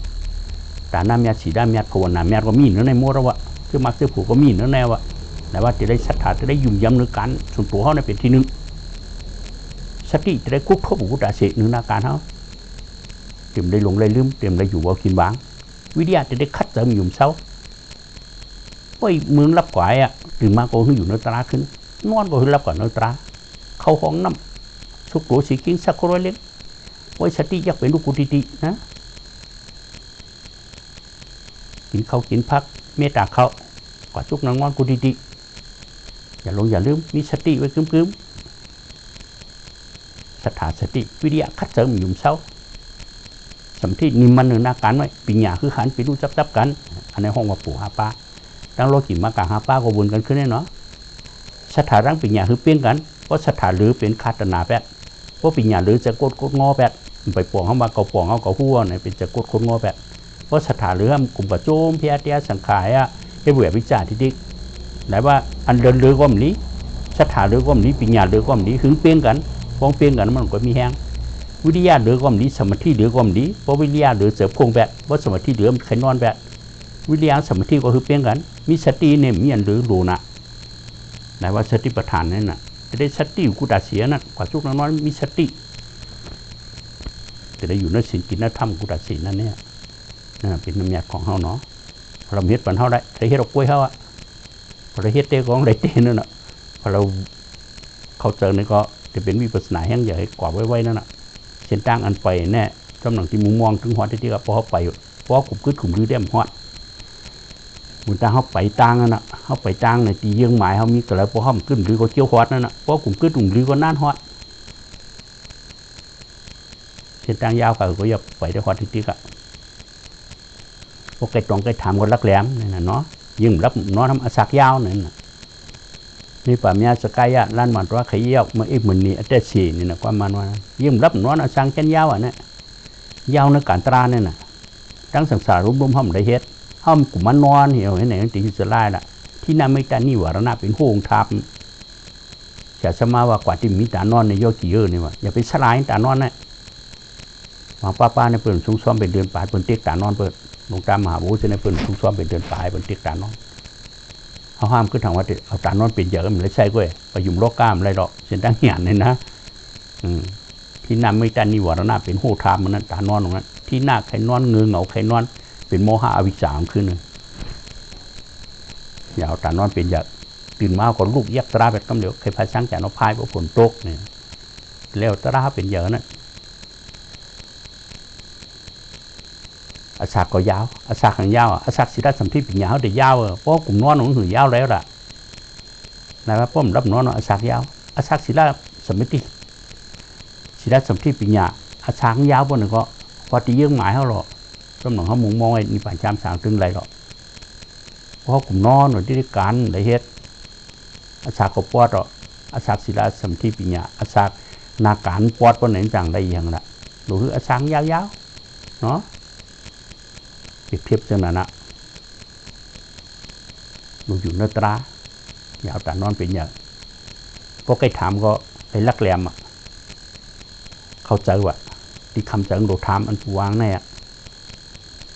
เส้นทางก็พวกกว่าก็ฮอตที่กว่าที่ยังหมายเขามุ่งถึงนิพพานจ้ำสาเส้นทางมากลางเขาก็จะได้ไปที่เกิดเพราะกลุ่มดีกว่าฮอตอะไรพอเขาคุยนั่นน่ะพระหัตสูของหันนั่นน่ะตราทุกขจิตสาวโยกิตั้งนำหยาเปียงโยกิตั้งนำดูเปียงกำความยำเสียปากนั่นน่ะโยกิตั้งนำดูเลยของความเสียสมาในเป็นแห้งเฮไปปันนั่นคือโยกิบริหารฐานปันอินปันแห้งตีโยกิปิดตีโยกิพิษถุงเมียนก็ปากปันอีปันเฮปันพิษนั่นคือบริตัวล็อกตั้งนั่นเป็นนาทีสระแต่ว่าสระสังสอนชุ่มมาชื่ออยากจะล้ำจะได้เก็บของปลอมช่วยเอาเป็นตราเมียสังสอนเฮาในหลุดเขาจะไว้ให้ฟังมันแต่ว่าโยกิตั้งนำดูเปียงกำความยำเสียปากเนื้อตูในถึงตรงตรวจหนึ่งอย่างถึงตุ้งยากว่ะเนื้อตูเขาแน่ตรงตรวจกูตาเสียมีน้ำลมให้ตรงตรวจยุบเวทนาสัญญาสังขารวิญญาณเขาตึ้มขึ้นดูเหตุปอกกันเนาะมันเป็นอนิจจาเป็นปุถุกุตาเสทุกข้าขันจะสร้างได้ก็กล้วยอนัตตาอุปงในเป็นทุกข้าเจตนาเฮาแต่ว่าเนื้อตูในถึงตรงตรวจหนึ่งอย่างถึงตุ้งยากว่ะพวกอย่างเฮาขันพวกไหนได้ไม่เป็นทุกข้าเจตนาขันที่กันนั่นนะตั้งเหลี่ยมหมดเลยมาที่กันนั่น อยากอยู่หึงอย่าเป็นหนึ่งเซี่ยวถึงที่ผมมากว่ะคือได้อยากหึงว่ะกลุ่มพื้นกลุ่มผ้านั่นมันได้เพื่อนนะเพราะอยากหึงเพราะในเขาเซี่ยวถึงที่ผมมากนั่นน่ะกลุ่มพื้นกลุ่มหนึ่งเพราะในจึงคำหึงนั้นทุกยากว่ะเพราะกลุ่มพื้นที่เรียกเจี๊ยบมาพื้นแบบเพราะในก็อันนี้จาก็มหันเตทุกข้ามหันเตอนัตตามหันเตทุกข้าเสียจาก็มหันเตเราเนาะที่คำหึงนั้นสั่งสาบุทุกข้าทางว่ะไม่ได้คัดเจอกันนะเจ็บมากก็เยื่นจะตื่นนาถือขันธิภาคว่ะเจ็บมากคือก็อยากจะเลี้ยงกันขันเทียวสูงหยาดห้องก็ป่องแรงกว่าเนาะแต่เยื่อกันขันเทียวสูงอ่ะอดทนหน่อยดิไม่มากเนี่ยก็มันก็ตุ้งไล่ไม่เหลือแน่มันเคยกว่าขึ้นกันไล่เนี่ยก็น่าให้มึงขำไรตายเนื้อตราเนี่ยก็มีอารมณ์มันตายเนื้อกิดิสากูจัดอย่างมีทุ่งชูไม้จัดในมันมายาเสียจัดตรามึงพัดชูเมื่อไปแก้อยู่ได้ทางเงินเนาะมันเคยกว่าขึ้นวันกับเมืองหลังเมื่อไหร่มันเคยกว่าขึ้นน้ำมองอะไรไม่เหลือในหรือว่าไหนมันวงไม่มามันขำอะไรก็ป้องเจ็บมาเพราะไหนก็เมื่อเปลี่ยนชัดเมื่อนอนหนึ่งมีหมอกผางหนาหรือไงอันนี้ไม่ให้การออกรอดของยังมั่มฮัดหนูสอนวันนี้ที่เกิดเจอเขาเนี่ยผมเปลี่ยนเว้ยอย่าไปจอมอารมณ์ป้องไข่โป้ก็เขาโป้แปดมันจะลายไข่โป้หนึ่งก็โป้ทิ้งไว้เจ็บมากก็ยื่นจะตื่นนาถึงขันธิภาเจ็บหนาปูนตีอ่ะยื่นอะไรอีเดียวเนี่ยก็หาลายจอยเขาอยากมันก็เป็นรูปยักษ์มันก็เป็นรูปอุปึงมาอะไรของเขาก็ขายเจอมาไว้ร่วมเขาร่วมออกแบบถอยเจอเขาก็เขาถอยเจอออกก็ออกมาดูเขาให้กำจากพุ่มโป๊มาดูเขาร่วมออกให้อย่าตัวดิ้งเจ็บมายังก็เป็นรูปยังก็เป็นรูปไว้ตัวเขาเว้ายืดตัวเขาเฉยๆโดยร่วมเขาร่วมออกให้ไหนดูเหตุกรรมมันติดขำถึงมาหานาที10 นาทีเขาก็ร่วมอดตัวขึ้นดีเจ็บขึ้นนะกำหมันกำหนีเป็นรูปเนี่ยเขาจังกว่ายางกำนั้นนะเพราะเนี่ยอันนั้นนะเพราะในได้ปู่หาป้าเขาเพียงเพราะในได้โอ้ตัวเมืองแดงก็มันลูกก็แล้วนั่นฮัดก็ฮัดหานมานะใครฮักกับใครเคยลูกก็ตึ้งกลัวกำนั้นได้เพราะผู้รู้สินตายอริยามจางที่เกิดเนี่ยเขาน่าเจอมาว่ามันตายได้หรอผู้รู้สินจะได้ตายจะผู้รู้สินจะเมื่อเสือเรื่องมันจะได้ตายจะอริยามก็เกิดขึ้นอะไรอ่ะนะเพราะเสืออริยามเกิดแล้วก็กัดงานนะเนี่ยเต็มยาดว่ากันนั้นในหรอกการตามยาดนั่นว่าเขาจะได้เป็ดเจอเขาในหมดสั่งสอนกูได้เสียเจ้าเนี่ยมันนั่งหึงไรจะได้เจอหึงนึงนั่งหึงเพราะนั่งหึงงอนจะได้หันไปจะได้หันทุกใครจะจ่ายน้ำจะได้อินจานจะได้ชุดเพราะก็จอมมันเจ็บมาต่างๆโป้เพราะไหนก็จอมเดี๋ยวที่ก็บุญนั้นเนี่ยสามารถนั่งอินเนี่ยเจ็บว่าช่องแปดนั่งอินเจ็บช่องแปดพื้นแปดให้ไหนมันไรเพราะจะไปพื้นมันตายนะวันนั้นเนี่ยยิ่งพ่อมาเก่าๆมันจะเก่าลงแน่นาทีของมันเนี่ยของเอาหยาดทับปากไปเถอะดีน้ำรบให้ก่อนนาทีของมันนี่เม็ดโดยแบบมันออกบนนักก้น2 ก้อนเนี่ยอันไม่นั่นก็ไม่กุยมันเรื่องของมันจะเก่านะเมื่อเอาหยาดปากไรเพราะเนี่ยมันเฮ็ดกุยมันเนี่ยใครไม่ก็ย่อกัดก็ย่อโอนก็ย่อเกี่ยนก็ย่อตุ้งก็ย่อหนิมก็ย่อเรื่องของมันถ้านำเอาจับเอาใหญ่กุยมันเนี่ยเพราะยักในยุคเนี่ยก็มันจะเก่าดีน้ำรบไผ่ของเนี่ยมันทั้งมันเป็นอนิจจทุกขาอนัตตาอสุภะทุกขาเฉยจากกุยมันเนี่ยก็เปิดเก่ายึดมาเป็นเก่าๆละลายมันขามเลยเนี่ยกำยึดเป็นเก่าเพราะนี่ก็บอกหงๆกว่ากำเหลียวหรอกเวทนาก็เวทนานะทุกข้าเวทนาขันธ์เทานนึงก็ยากเพราะว่าห้ามยึดเป็นเก่าเพราะในบอกกว่ากำเหลียวนาทีของมัน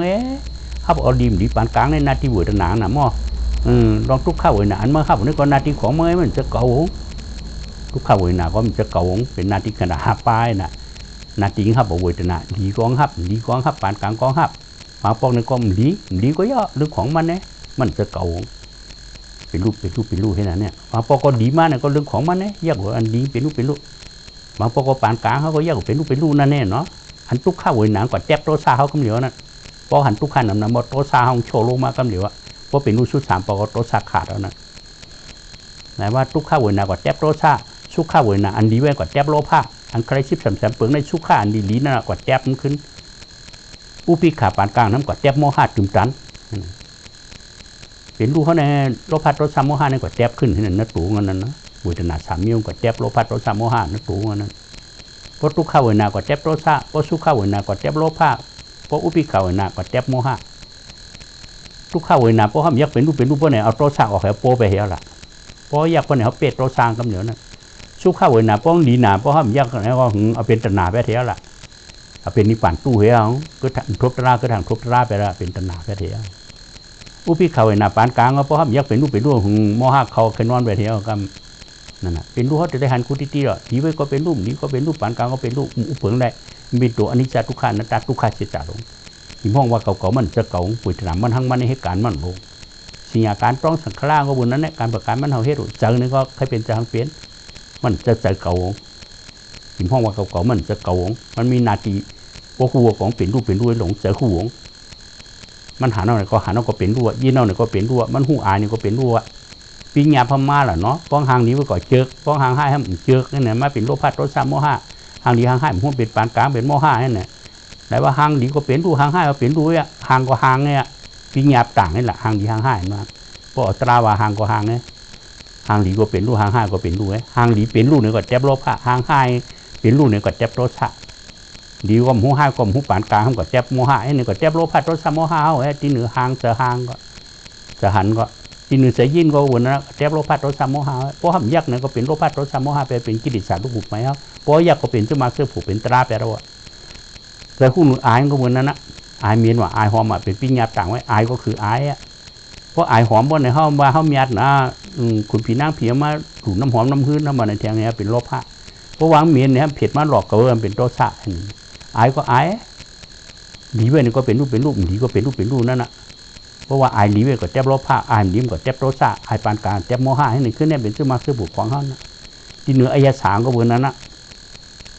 ก็เพื่ออาหารตั้งกินหล่อที่ลิ้นเห็นแต่หูอายสะเพราะหลีไว้เป็นโลภะเพราะหลีเป็นโทสะเพราะปานกลางเป็นโมหะเพราะยาก็เป็นซื้อมาซื้อผูกแปลว่าเพราะหลีไว้ก็เจ็บโลภะเพราะหลีก็เจ็บโทสะเพราะปานกลางเจ็บโมหะ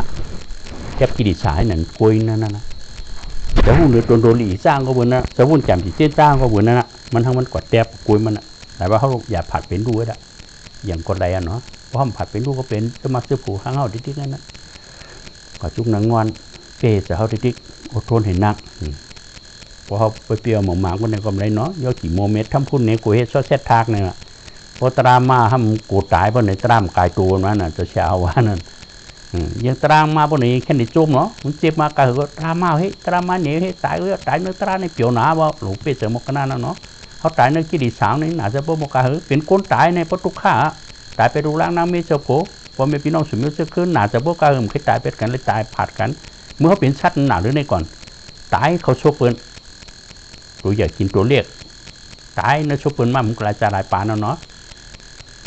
ทุกข้าบ่มกะเป็นกู้ในทุกข้ามกะได้เป็นชัดเขาเป็นมาเจียนั่นทุกข้านใช่ไหมนั่นลายก็ทุกข้าหรือในติดฉันปีกตาเขาเป็นมาเชียงอ่ะ